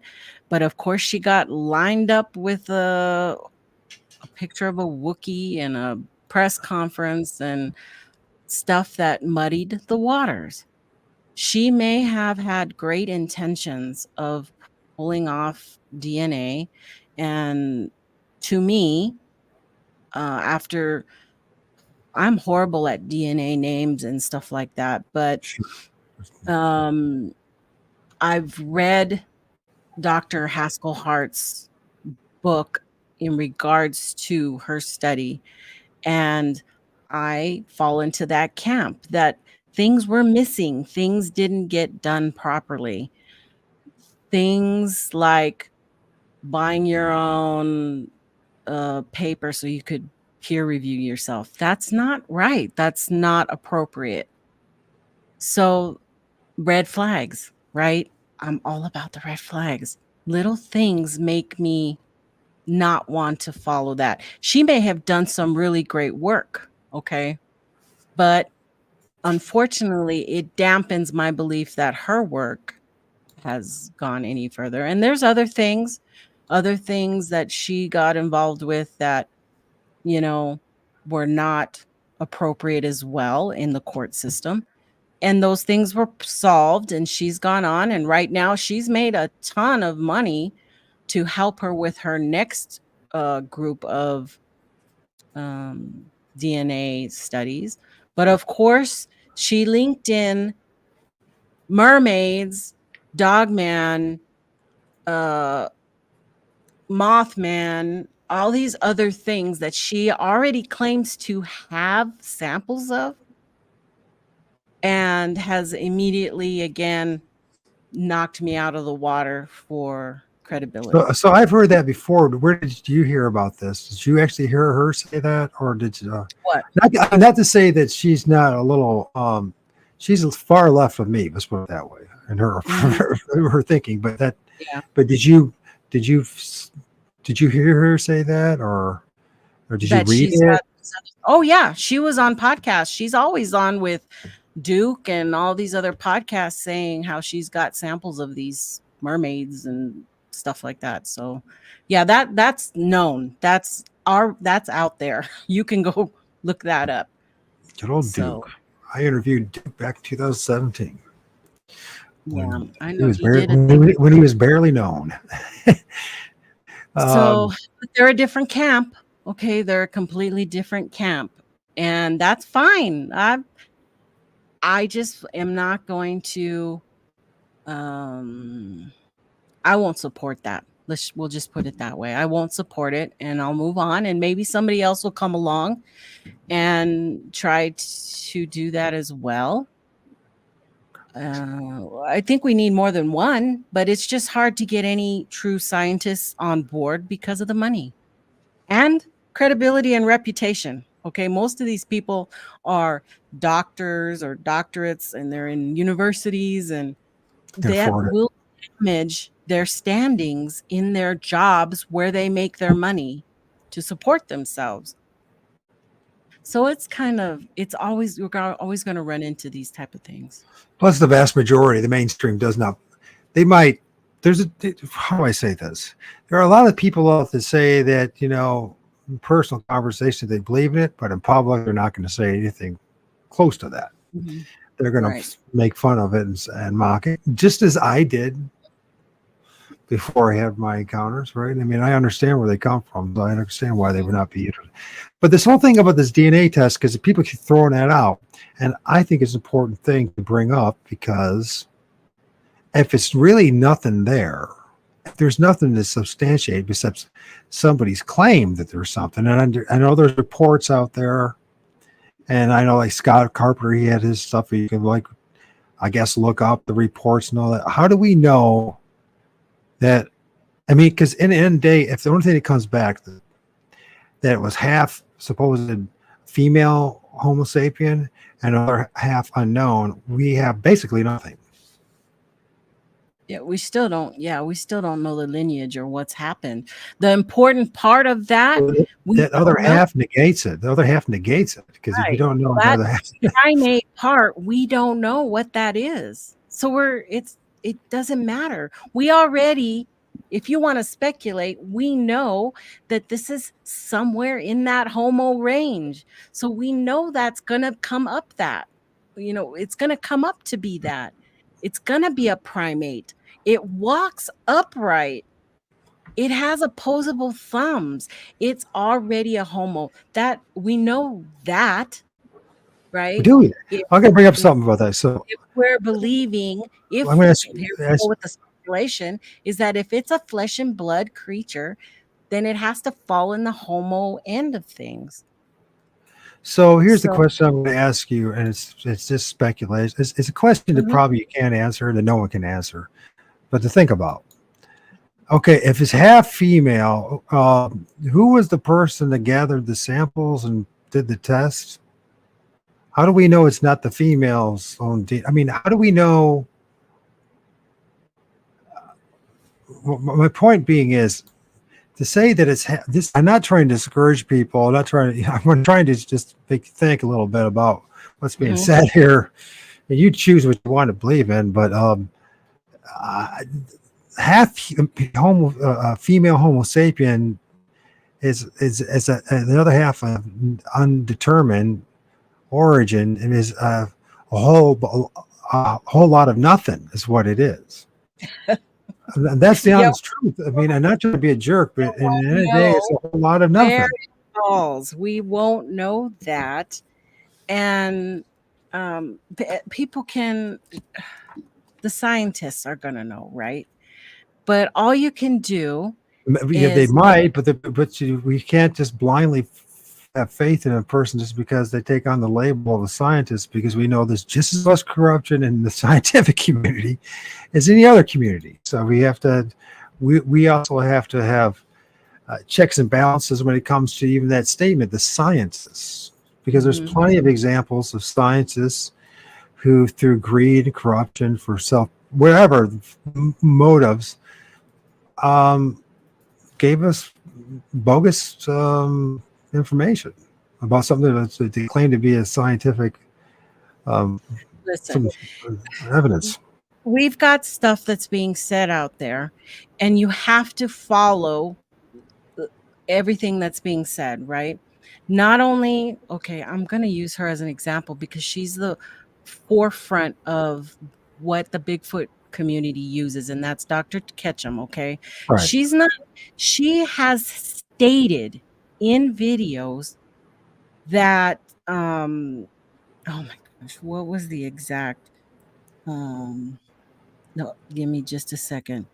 She rejected the tree of life, and in fact, she tried to reject all of the evolutionary theory, yet she's looking for the DNA, which is opposite, okay? She's contradicting And herself, is what you're saying. yeah, it's contradictory, and she claims that the supernatural merely means natural ones or nature ones or something like that. So she's contradicting the science, but yet she wants to prove it through science, and that doesn't make sense. She also stated that it was scientifically engineered, that Bigfoot is engineered, meaning somewhere along the line we introduced that, or that the engineering came from a higher source, like maybe aliens. Right.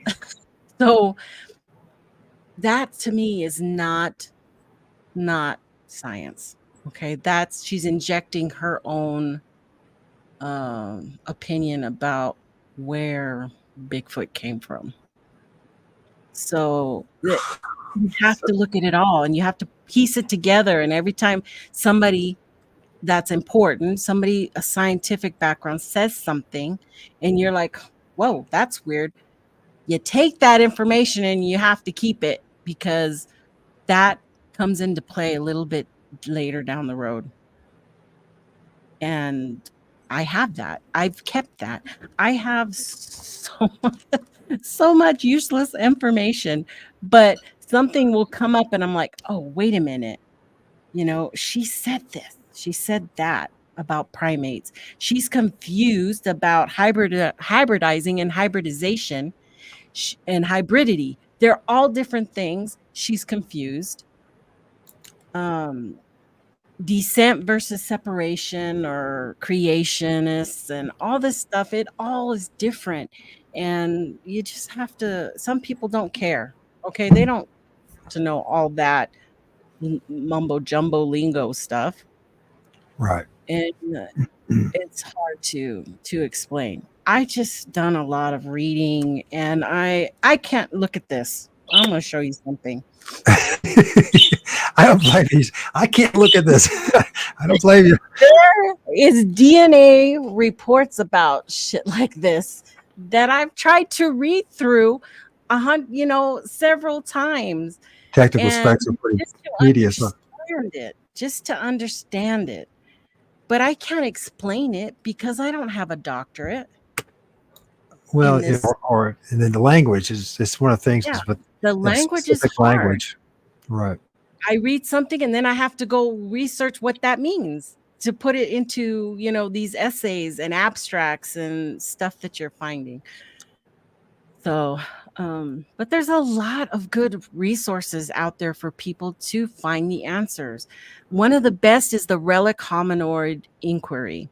If you look that up, there are so many articles and essays on there that you can pull information from, and then try to make more logical explanations and come up with your own ideas about what this stuff is. I'm not saying that you can read this stuff. I mean, I don't know, it's hard. Sasquatch, not as a human man hybrid or a hybrid species or the human subspecies, but as an unrecognized extant hominin. Do you know what all that means? You have to break it down, I think there's a lot of us who will pretend that we know what that means, but in the end of the day, do we really know what that means? Some don't, and some don't even care. They saw Bigfoot and that's all they know, and that's all they care about, and that's fine. Well, yeah, I mean, those of us who've had sightings or encounters, we know there's something out there that equates to what we call a Bigfoot. But then, of course, then my question is, and this is the, I guess it's just the unforgivable, the one that you can't talk about in the community is this tying us all into the quote unquote supernatural or the paranormal, and these are all placeholders because these are words that we just throw out until we get honest and say we don't even know what those words really mean, as much as we like to think that we do. But when you see a big shadowy figure that looks just like a Bigfoot and it's in the woods, the next thing it disappears before your eyes, and you can rationalize and say, well, it's because of this, that, or the other. But there is that possibility that we're dealing with something that's maybe pretending to be a Bigfoot, or at least it looks like what we consider to be a Bigfoot, and that it's not actually talk about that. Then it's an endless limit. You can say anything. That's the problem. That's where we're at. It's an endless limit. That's that's the if you believe in that side, you can say it comes from a rainbow unicorn in this atmosphere. I don't know, that's when the problem, isn't it? The problem is we don't have enough information, so we're all still operating in belief instead of actually right. And you're operating with not belief, but it's the idea that anything goes, anything. But if the premise that you're in and the bias that you're operating doesn't work, and then we also, it's up to you how you want to stay in there and enforce that until it fits, and maybe someday it will work, but there's a good chance that it's never going to work. And so if you don't willing to look outside the box that you put yourself in, you might be limiting your chance to actually get to knowing what the actual thing that we're actually dealing with. Does that make sense? So it does, because now if somebody's out there saying, well, I'm an alien, I came from another universe, then that is totally possible, right? I mean, if you think that way, if you think you're from higher beings, then it's an endless source of information that to pull from. So you need to know where you start from and what your main beliefs are, but to argue that point. Right, but the problem is beliefs. And if we keep, what I mean? I know we all have them, but our beliefs, I've been around. I don't think, in fact, from my observation, I'm not alone in this. 95 or more percent of everything I believed in was wrong, one way or another, right? And from my observation of other people around me and other people I met, and people that have, the papers and the letters before their names themselves have been wrong. You know what I mean? It's one thing about scientific method and scientific community should be that it's never about, an end day of absolute proof or having absolute proof, but always pursuing something closer and closer to something that's more in line with our reality, right? And if what our journey is leading something completely opposite of what we want it to be, then it gets up to each individual to make the decision. But if this is why I say we start to turn this into a cult. Does that make sense? Yeah, it does. It does. I'm not saying that the flesh and blood camp is wrong. I'm not saying anyone. I'm just saying, listen. Everybody's going to come up with their own thing, and it's okay. I don't really care. But this is what I believe, and I've based my following from that. People want to hear what I say, and that's why I have a channel, and that's why I do this, is because I found out that there were more people who thought like me, but there's probably way more that think your way, that are kind of back and forth, that they had this experience and now they're trying to figure out where it all fits in. All right. I think there's probably way more of you. And then you have the extreme. And we have this in life. That's life. Okay. right and left, conservative or whatever. Okay. We have that in life. That's the way our whole social society is structured. So uh, I think that For better being or worse, but I think it's actually for better or worse. worse, but being in that middle isn't a bad thing. It makes you able to have discussions like this. Right. You And know? people will accuse me, or people like me say, you're just taking the safe route. No, I'm not. I'm not taking the safe route. It's about being as honest as I possibly can, at least with myself, if no one else, and say, you know what? I do not have all the answers. I do not know 100% what this thing is that we call Bigfoot Sasquatch is. It Mhm. doesn't fit in any of the parameters or the things that I've been taught in my life. It doesn't fit nicely anywhere. And and that's my experience. And then when I watch other people and what they say and their experiences, it does seem to fall in line more for what I'm Mhm.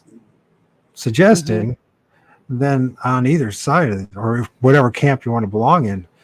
But I I guess is why I want to have the discussions, because maybe ultimately, in the day, the reason I want to have discussions is I want to know what the hell I experienced. What the hell Yeah, you're happened? trying to What the find hell? your answers and explain it to me.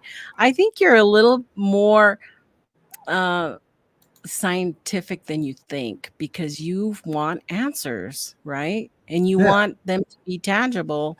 And science does that. Science gives you the facts, okay?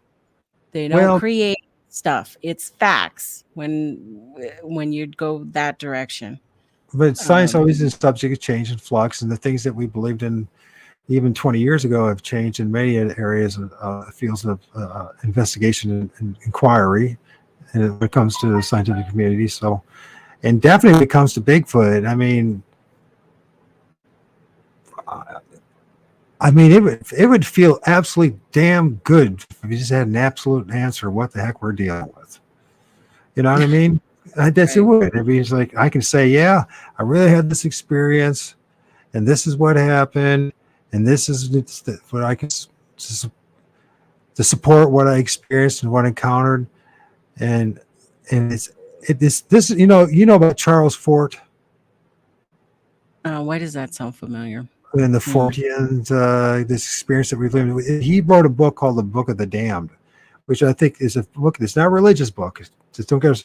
He was a researcher who researched all sorts of anomalous events that happened in history 100 years ago. He made this fantastic book that, and if you read his book, just if you ever get a chance, it's a fun and it'll make you think about stuff. And I think that's what we're dealing with. And a lot of us, I see us that we're in that camp of the Book of the Damned. What does that mean? It's not that we're going to hell or anything, or we have our own living hell now because we have these experiences, encounters, or even you, Nikki, with all this knowledge that you have and your own experiences. And you're like, what the heck? It's just like this never-ending rabbit hole, this endless.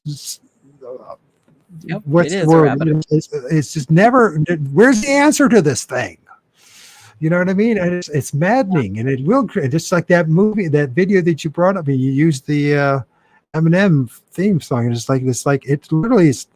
It's like, Oh, what the hell's going on with us? You know what? it's a Why fake can't we get Eminem it? song. It's a faker. It's the YouTube. It's a YouTube version, so I wouldn't get a community strike.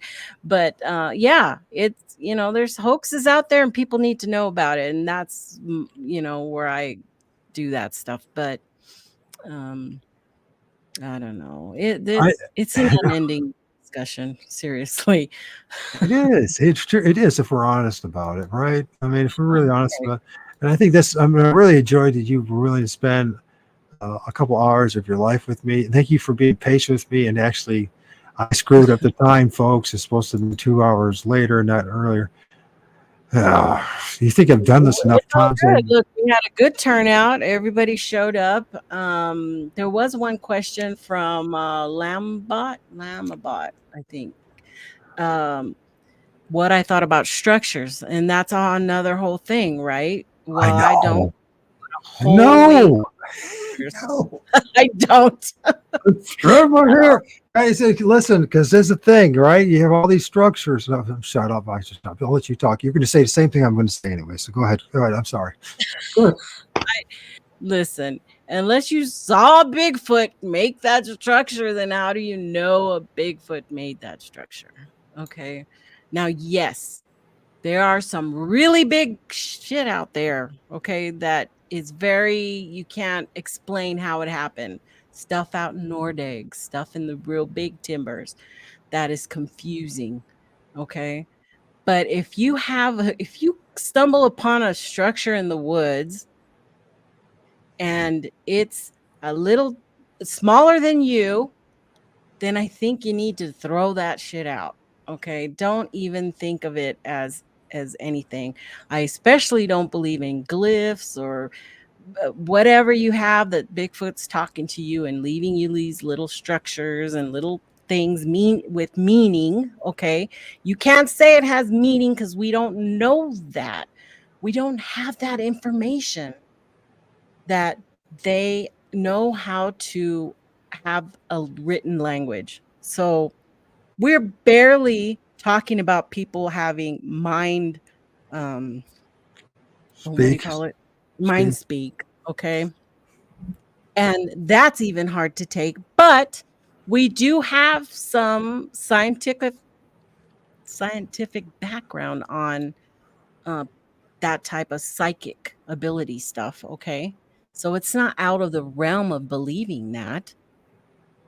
So it's going to be on an individual basis what you believe and what you don't. It's what it comes down to. Is if you've had these experiences, if you communicate with things, then that's your journey, right? That's where you are going to gravitate towards. So who knows?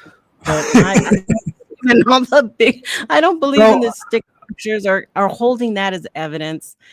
I'm even pretty critical on footprints, and I've seen some out there. So it's, if you don't see it and have the videos to prove any of that, it's just what it is. It's just take it as that. And well, it's always like, for me, it's like, okay, so there's the tree structures, but until we see a Bigfoot or anything else that's built that thing, what's amazing is we don't even have images of human beings building those things. Right? Okay, yeah. You might have a few Girl Scout troops or Boy Scouts troops doing that.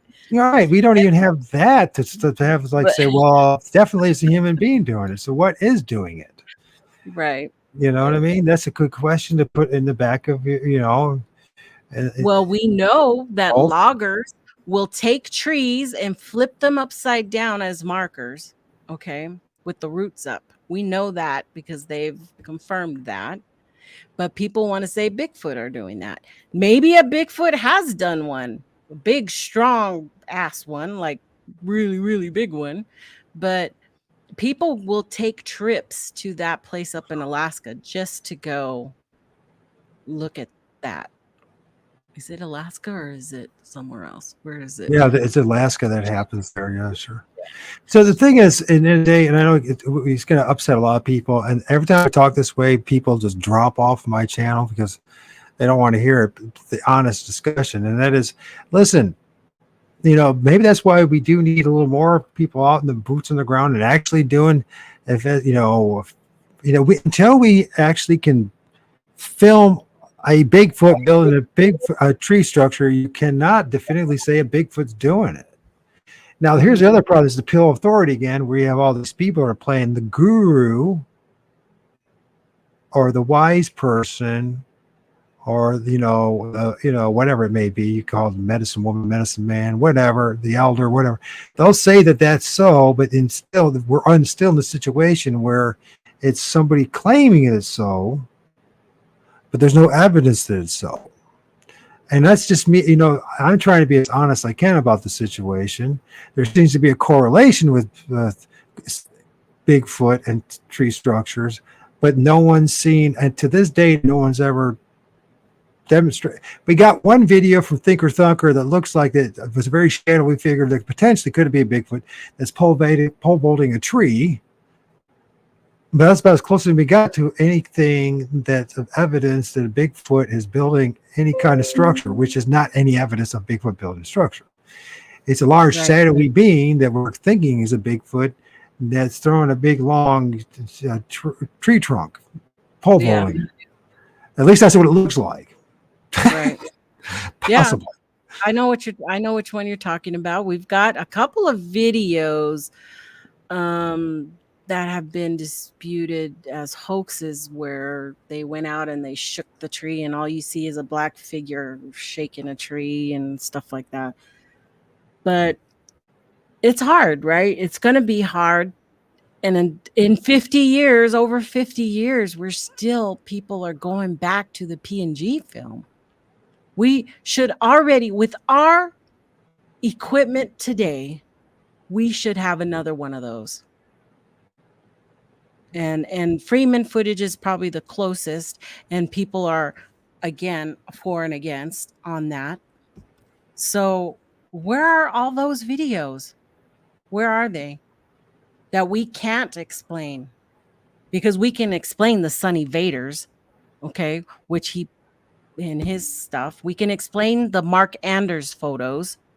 We can explain the Sean Bannon photos. We can explain all these different things out there that are coming up. And so here's the example. So we'll just listen. So, and I'm not trying to knock you person, but I'm going to think about something. I don't think I know I'm not keeping a closed mind. You say, keep your mind closed, folks. Humans don't make complex tree structures in the middle of the woods, and they are psychic. I'm not, listen, this is a claim that you're making, right? Now you bring up earlier, later, he says, keep your head in the sand. And then you say this, I'm not attacking you because it wouldn't matter if you were not. I appreciate you bringing this up because it's a perfect example. Where's the evidence for Jesus? Well, there's actually no evidence outside of the Bible. And there's no evidence. That's just the truth, the absolute 100% truth. And I spent a decade of my life researching this. So if you want to have a debate or discussion about that, I'm more than happy to talk about that. But the same token, we could say the same thing when it comes to tree structures. We do not know what's making those tree structures. That's the point. And just because you claim that, then it's one thing to say, I believe in Jesus, or you believe that Jesus is real. It's another thing to prove that Jesus existed. And it's the same situation going on when it comes to tree structures. We don't know what's making those. And we are making the assumption that it's solely this Sasquatch doing it. At the end of the day, you guys all might be right. All right. Absolutely. They say people who have that belief will be strong on that point. But of course, there's not the evidence to prove it. And he's claiming that there will not be any evidence. But you have to think of the other possibilities about that. Right. You can't just say. My kids and I go out and we make stone stacks. Okay. We stack stones, and you're not really supposed to be doing that. I have them destroy them before we leave. But in the past, I hadn't. We would make these intricate, fun things next to the stream and see how high we could stack rocks and make them balance. And sometimes we would leave. And people claim Bigfoot makes that. Well, how can you claim Bigfoot makes that when humans can make that?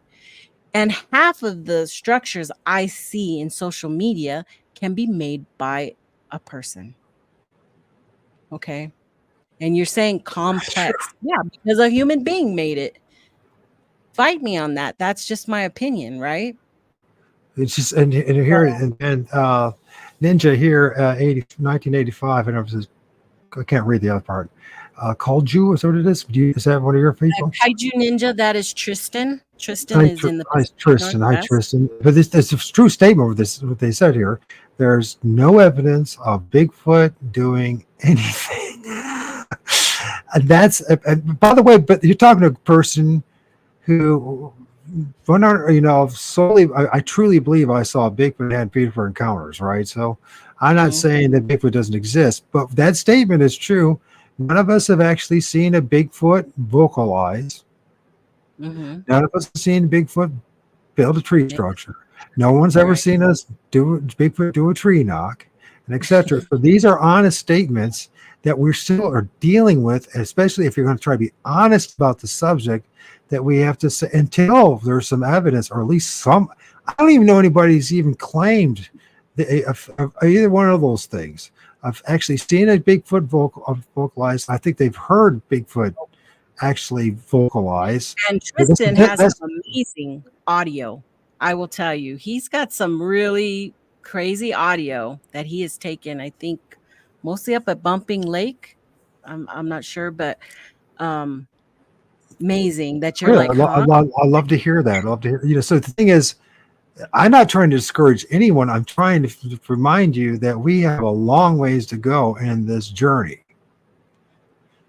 And if we just stay very narrow-minded and dogmatic about things, we're going to turn this into a cult of Bigfoot instead of us coming to some definitive conclusions about what we are dealing with. And Mhm. I think to me, it's important. Maybe it's not to you, that's fine. But to me, it's like, if there's no point in me making up stuff, lying about it doesn't in any way support my position in any way. It damages it. Mhm. It damage and Yeah. it does, and the same thing's for all the rest of us. If you're just saying stuff, it's one thing to say I believe that this is what they're doing, and that's fair enough. And then you can't get upset with somebody like me or Nikki or someone else and say, well, where's the evidence for you? Why do you believe that? What's the evidence? And if you can't supply the evidence, then the thing is, we need to be mature enough and say, and I like Mark. Mark's channel. If it wasn't Mark, we wouldn't. Most of us don't even know about what tree structures are, right? And, the idea of it. But he's still in the same position as the rest of us. And he has not proved all these years, this past 7 or 8 years, that Bigfoot made the tree structure. Yeah. I'm not Amen. knocking the man. I'm not knocking the man. I like Mark. I really do like him as a person, and I love to even have him on the show and talk about it. But I if kind it's of lost it with him when he starts, the portal pictures and a lot of stuff. But I've been to that area. I lived in Colorado Springs, and I've been up and down that area right there, and I don't see I didn't see what he sees. I just don't. Yeah, I mean, the problem comes down to is all we have is anecdotal evidence, personal evidence, personal Mhm. uh, stories, my story. That's why I keep telling you, I'm going to share my story, but I don't expect you to believe my story.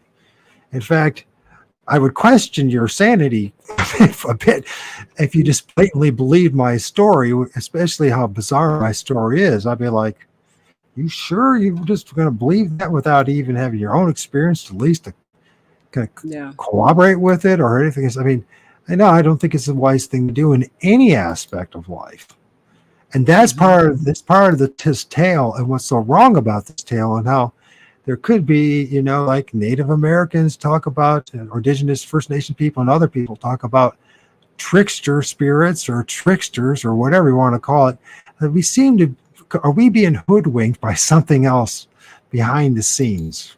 I'm just throwing it out there. I'm not saying it's so, but it sure seems that way because after 100 years of very confident men and women who've gone out in the field, have done their research, and we will do ours as well, and the generation after that. And if we don't have any more than what we have right now, we're in a serious dilemma. And Yeah. that's what I want people to think about. So as you start thinking outside the box and take it to the next level. And so, what if it turns out that there's something completely different that's not human or Bigfoot? And I'm just bringing it out there. And I'm not saying it's so, that's making these tree structures. That's making Yeah, it. if it was something else, then uh, I don't think I would be interested. But what if there's If I evidence? was interested interested in that, then I would be doing the paranormal field. I would be doing. No. What if it turns out it's not anything like that? That right now it's just a placeholder. So you can't just assume that But it's this. I'm saying for me, I would lose interest. If it's not flesh and blood, then I'm not interested. Because if I was, Well, what if it I is flesh and blood, but only paranormal shows up? experiences. So I know that plane exists. I just don't put it with this right now. So that would make me lose my interest if it was that realm. Or Because what if it's something that just shows up periodically from it somewhere else? And then it doesn't even have to be interdimensional. It could be something that actually is flesh and blood. I'm just throwing it out there. I'm not saying it's so, but that's where we're at. So, I mean, wouldn't that be an amazing discovery if it turns out to be there's a new entity, a new being altogether that's part of our reality? Wouldn't that make the world a little more interesting if it turns out to be the case? I mean, I think it would be. I mean, I don't think that takes away anything from quote unquote Sasquatch.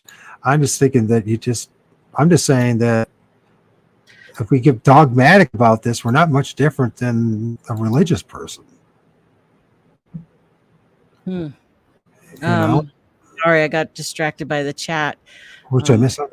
Is it LlamaBot? Is that what your thing is? I'm trying to figure out. Yeah, he's on that different end. Remember, we were talking about how everybody you're either on this side, or you can be in the middle. Well, he's on that other far end of the beliefs he has. Right. We're not disrespecting you, bro. Yeah, that's fine. That's fine. I don't, bro or gal, whatever. We're not disrespecting you. Sorry. We're just saying, we're just pointing out the obvious. That's all. We're not challenging you, the person. There's no proof for that side of things. It's just what you say you've experienced, that's okay. Because I can't refute your encounter. I cannot refute what you feel is happening to you. That's not something I can ever do. I can't tell you how you feel or what you experienced or any of that. That's you. You experienced, portals and all that's your experience. From the other side, say I don't see proof of that happening. And there's no proof. That's right. And I knew Scott personally, and I don't think that he would ever be this dogmatic as you think he is. Although he wrote a book and said that Bigfoot was the Nephilim, that was his conjecture, his opinion. And if you take that as gospel, then all I can say is you use a little more of your own critical thinking. It's not a knock on him. It's just his take on things. At the end of the day, if the only thing he has is a verse in the Bible to justify his whole position of what Bigfoot is, it's not very rational, not very logical, and it's not very responsible, to be honest with you. Right. And I like Scott. I have nothing against Scott, but that's his position. So there's a lot of people that believe a lot of things, and I'm just like, well, you're just please. Yeah, he was a really nice guy. Scott was great man, but it's okay if I don't believe any of the evidence he's putting out. And that's all I'm saying is that it's evidence. It's what you put out into social media that you get criticized on, which is fine. That is totally fair game to have criticisms, comments, and anything regarding what you publicly put out into social media. And if you don't like what people say about your stuff, then don't put it out there. Keep it. I think you should keep, everything there. I have hours of footage that I don't put out because it's boring and there's nothing on it. That's most of Bigfootery, right? That's it, So could you hold the fort for just a second for me? Because I have to use the restroom. No, I kept you on over 2 hours. See, you were worried we wouldn't get over 2 hours. gonna put you on solo, and you answer the questions for me, okay? Okay, I'm I'll be just right going to back. go through questions because I'm actually looking at two different. I got both chats over here going though. You just criticized every actual researcher. This is insane. I did, but why? What did I say? Yeah, I do criticize actually. That's my whole thing. Is that I speak my opinion, and my opinion is nobody has any refutable evidence. And I believe in Bigfoot. I do. And I have had an experience I can't explain. And I've had experiences on the paranormal side as well. So I know shit can happen. What, okay, whoa, it's going fast, both of them. Let me try to focus on one. You are claiming videos are evidence, but then you turn the video on and there's nothing there. There's nothing there. If you have to alter a video in any way, lighten it, zoom in, circle it with their little red circles, it's not any good because you've altered the narrative. Oh, my hair's going crazy right now. Okay, you've altered it. Can't do that. If you want everybody to see what you see, okay? If you want us to believe you, don't change the videos. Don't change the photos. Don't zoom in or highlight or contrast or add color. That's altering your evidence. And people won't believe that. Oh my God. He just mentioned Ed Waterman. Man, that whew. Yeah, we had words, me and Ed Waterman, before. He was not a nice man. Who is this Ed Waterman? He's passed already. Rest his soul. Okay. Thank you for But holding up. he definitely had some alternative ideas of Bigfoot. And those were back, oh my God, those were back in the days where I was not nice. I will admit, I let it fly on my feelings. So I want to bring it up again because I know this is very upsetting how we are talking. Not but seeing your videos. Sorry, what's I'll that? have to check. No, Diesel was just saying that his videos are raw and he doesn't edit. So, but I've not checked out his channel, so I'll have to write that down and go check it out. And I have a lot of respect for Diesel, and he goes out in the field and he films a lot of stuff, tree structures and all sorts of things. But all I'm saying is just asking the honest question. That's all. I'm just bringing up the truth. I mean, it's not that I challenge any of my friends and acquaintances in the Bigfoot community because I have respect for it. I'm just, by the same token, I mean, we're just bringing up what is self-evident. That's the thing. What I noticed that people don't like this type of. There's a different group. There's a certain group of people that like the raw honesty, Nikki, and a lot of people don't because they feel like they're being attacked when we're not attacking you, the person. We're just having a conversation. It's not that serious. Really. It might challenge your belief system, but it's okay. I mean, it just you are more than your belief. If you don't realize that, you do some soul searching and realize who you are. You're more than your belief system. The belief systems, and if you don't allow it to, if you either rule your life, your belief, or you can allow it to adapt and change and come closer to a reality. And if we all talk about this, we want the truth, right? Well, the truth is not going to be anchored in lies or assumptions. It's either going to be anchored on evidence or it's not. Lambot, how did I attack Ed and Scott? I did not attack. They were great. I'm sure.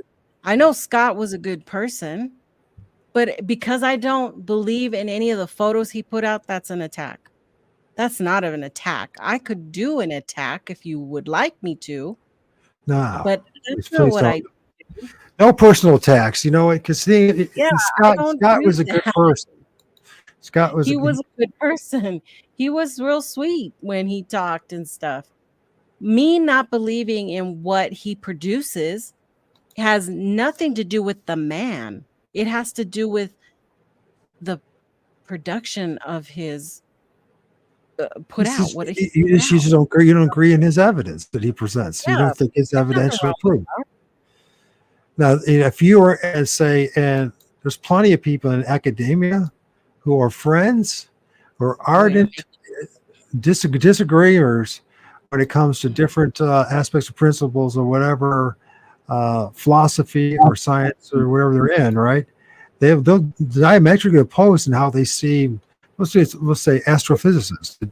There's plenty of them that disagree with each other. The physicists that do that across the board, who disagree on how what the world is, what this universe is. You know, people have this assumption that there's just blanket like cult like thing that just because we quote it consensus doesn't mean that everybody. It just means the majority agrees with it. That doesn't mean that everybody agrees with it. But they still interact with each other. They still communicate with each other. They still work with each other. They still have dinner together with each other. I don't know why we can't do the same thing, unless we're just not being mature enough about the situation. That's all. Mhm. Yeah. You could say, Mike, I think you're absolutely full of crap when it comes to Bigfoot and your perspective of it. But that's not me. That's not me. It's just a part of my life. It's not who I am as a human being. And hopefully, if Right. you bother to get to know me, you realize I'm not that bad of a guy.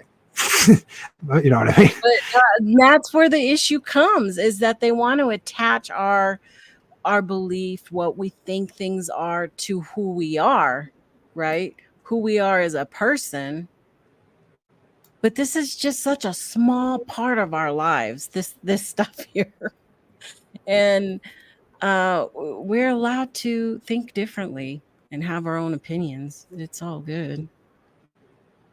Right. Very And in no way did anybody attack Scott Carpenter, Mark Abel. Oh, I never did.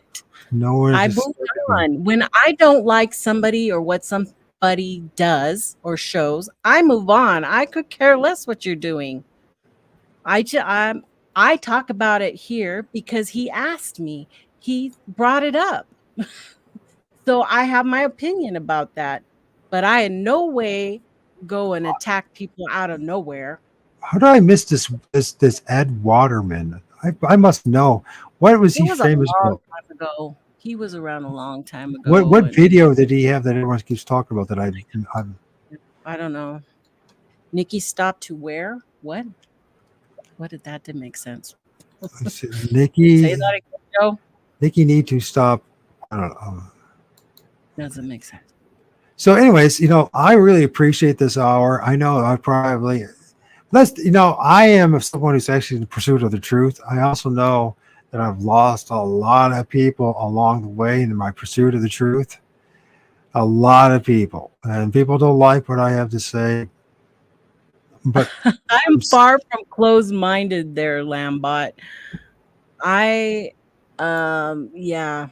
far from that. I'm not going to go into the details. maybe Lambot is a bot. Maybe it is a bot. It's this point. What's this? Maybe. No, I'm not closed-minded. If I have already said that if a Bigfoot came out of a portal, that it would change my whole thing. No, you make. I know this is the mentality. So you're assuming it's false. No, we're not saying that. We're saying that the evidence that has been presented to us in certain areas, and me and Nick don't necessarily agree on it in those areas, but the evidence is not to the point to for even when he says a Nephilim or even says as Bigfoot, there's no evidence that there actually are Bigfoot. That's what it comes down to. Just because he says it. Yeah. Well, then if you say that, then I can say the same to you.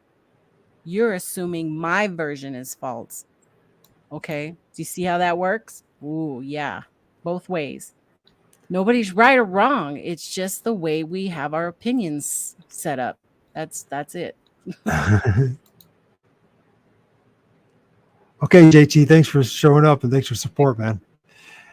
And so I really enjoyed this 2 hours. I'm not in any way trying to stir the pot. I just like, hey, here's a person that I wanted to talk to because I know I could have this kind of conversation, that we'd both be civil with each other, that we'd share her perspective, share a little bit of my perspective. I'm not telling you to join any side or any camp or you got to belong to this or that. In fact, I would say I just follow your own path and follow your own understanding and do your own research and come to your own conclusions. Strongly recommend that. I mean, don't be a follower at all.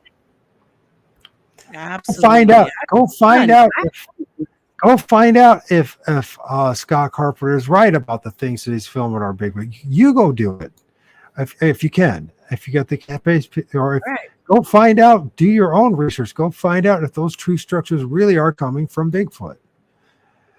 You could be the person that actually ends up proving it definitively that it's coming from Bigfoot. You might actually film a Bigfoot that's legitly, building a tree structure, teepee structure. I mean, just imagine who you could be. I mean, of course, you'll be persecuted by half the group, but at least, it would be there. You know what I mean? Yeah. Those who are doing those persecuting type things, you got to look out for that too on both sides. Both sides, tend to attack pretty viciously, but I'm not one of them. And I know, a lot of people aren't. So you just have to take it for what it's worth and realize everybody has their own opinion. And I realize people have seen this creature. They've seen it. They don't need I'm one of them. to all this. You've seen it. You've got your answer. You want to know more, right? You want to learn more. Where'd they come from? Why? Why did this happen to you? You have so many other questions out there. And that's great. I mean, that's where all this talking and going through all this evidence is fun, and it'll always be fun. I don't really care what what end you're on. Have a conversation though. You can just have a conversation. Well, I do appreciate this. And his videos, I guess. But I have not followed him either. You're the first time I've seen you. So you have a channel, Lambot? Let me write that down because I'll probably forget. We'll check out Lambot or Lamabot. Sorry, Lamabot and Diesel. So once again, I'm not saying I'm not saying that Bigfoot is not real. I've had my own encounters, experiences. I'm not even saying that Bigfoot's not building a tree structure. I'm saying nobody's seen Bigfoot build tree structures. And we don't, and this is important that we recognize that we don't just, we shouldn't just make up stuff. We shouldn't just say this is the way it is without any evidence. I mean, it's not responsible. Oh, you don't have your own channel there, Lamabot? Okay. That's great. I know a lot of people who don't go onto social media because of all the crap. That's fine. I can't keep up with all the comments. Shoot, I just went to go to the bathroom for a minute and came back and it's just flying. My gosh. Yeah. Anyways, I'm sorry, but if I can't keep all your comments, hopefully you guys can see it.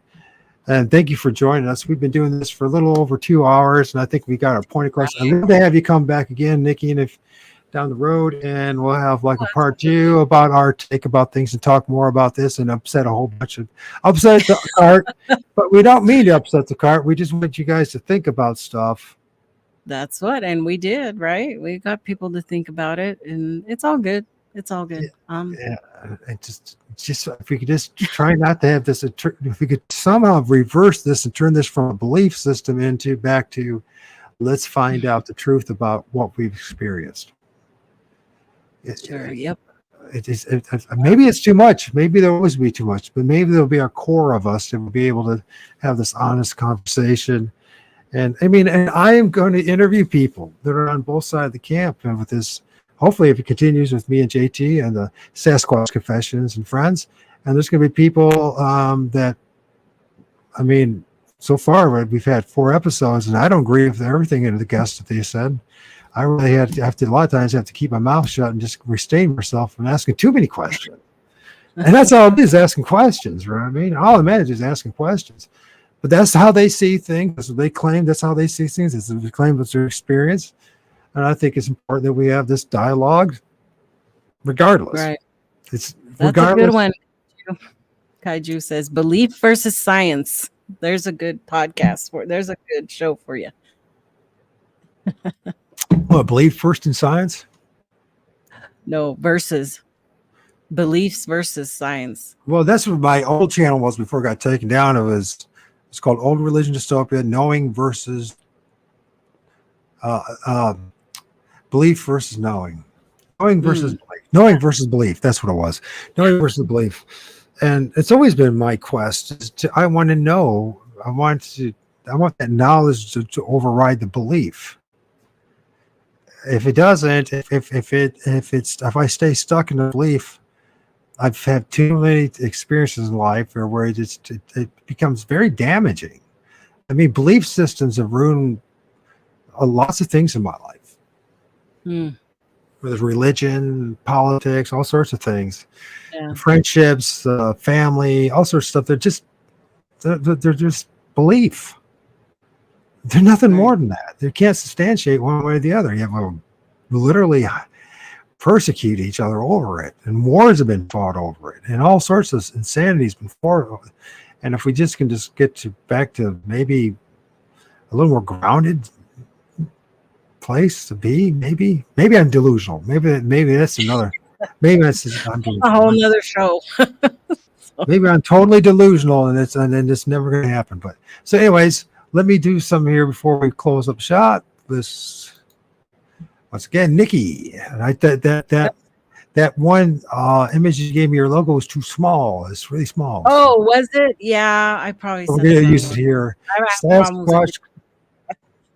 Yeah, it needs to be. Sasquatch Secrets. I'm Nikki Cologne, and I have Sunday Live. evening, 5 p.m. live, and we discuss different stuff. What about Friday? What about Friday? It says here live show Sunday. 5 p.m. That's an old. Yeah, that's an old one. I have to take that off. I used to do a Friday morning show, but I've taken that off now because it didn't have to do with Sasquatch. So, and the reason why we ended up meeting each other because I saw Nikki on her interview on Linda Eastburns, and then a couple days later I had mine. And you'll see that we have 2 different opposing views about a lot of things, but actually we have probably in a lot of ways a lot more in common than opposing views. I don't know if you noticed that. At least so Nikki Collin, there you go. There's your YouTube channel, or your Facebook channel, excuse me. Then you have this Bigfoot Weekly thing going on, right? Right, yeah. On my personal page, I really don't talk about Bigfoot at all. So if you're trying to be my friend, you got to talk to me first so I know you're real. And but my Bigfoot Weekly, me and Vic Gutierrez share that site, and it is closed. You just have to ask to acknowledge, and we have a lot of good conversations in there. And then, of course, there's the famous YouTube channel. And if you want to get really upset and agitated and also think and all that, it's a good channel to go to. Honestly, it will make you think, and you really, I think it's not a bad thing. So, to actually critically think about your position in life. So, I think this has been a good show. I thank you for your patience once again, Nikki. Thank you for your time. Yeah. Those, if you haven't, on my end, make sure to subscribe to her channel and support her, and try not to be so tribal with all this thing. Just try not to be so tribal about this whole thing, and just try to be more understanding of each other and the topic at hand. Right. Everybody's on their own journey, and you got to realize that. And some people are a little more sensitive than others, so can't do anything about that. And I can't keep up with the comments, but thank you for all the flying comments and all the. And Diesel, thank you for joining. Uncle Bones too. Llama, Bot, even you. Appreciate your point. Actually, you helped the show. Actually, if you realize that. Randy Harrington. Who else is there? Who am I missing? Mr. Lenny Beck. Good to see you again. He's had an encounter himself. Raptor and Grasshopper. All you folks, thank you. And with that, I must close shop. So I will end the stream now. You stay on a little bit, Nikki. All right. And here we go. Bye, guys.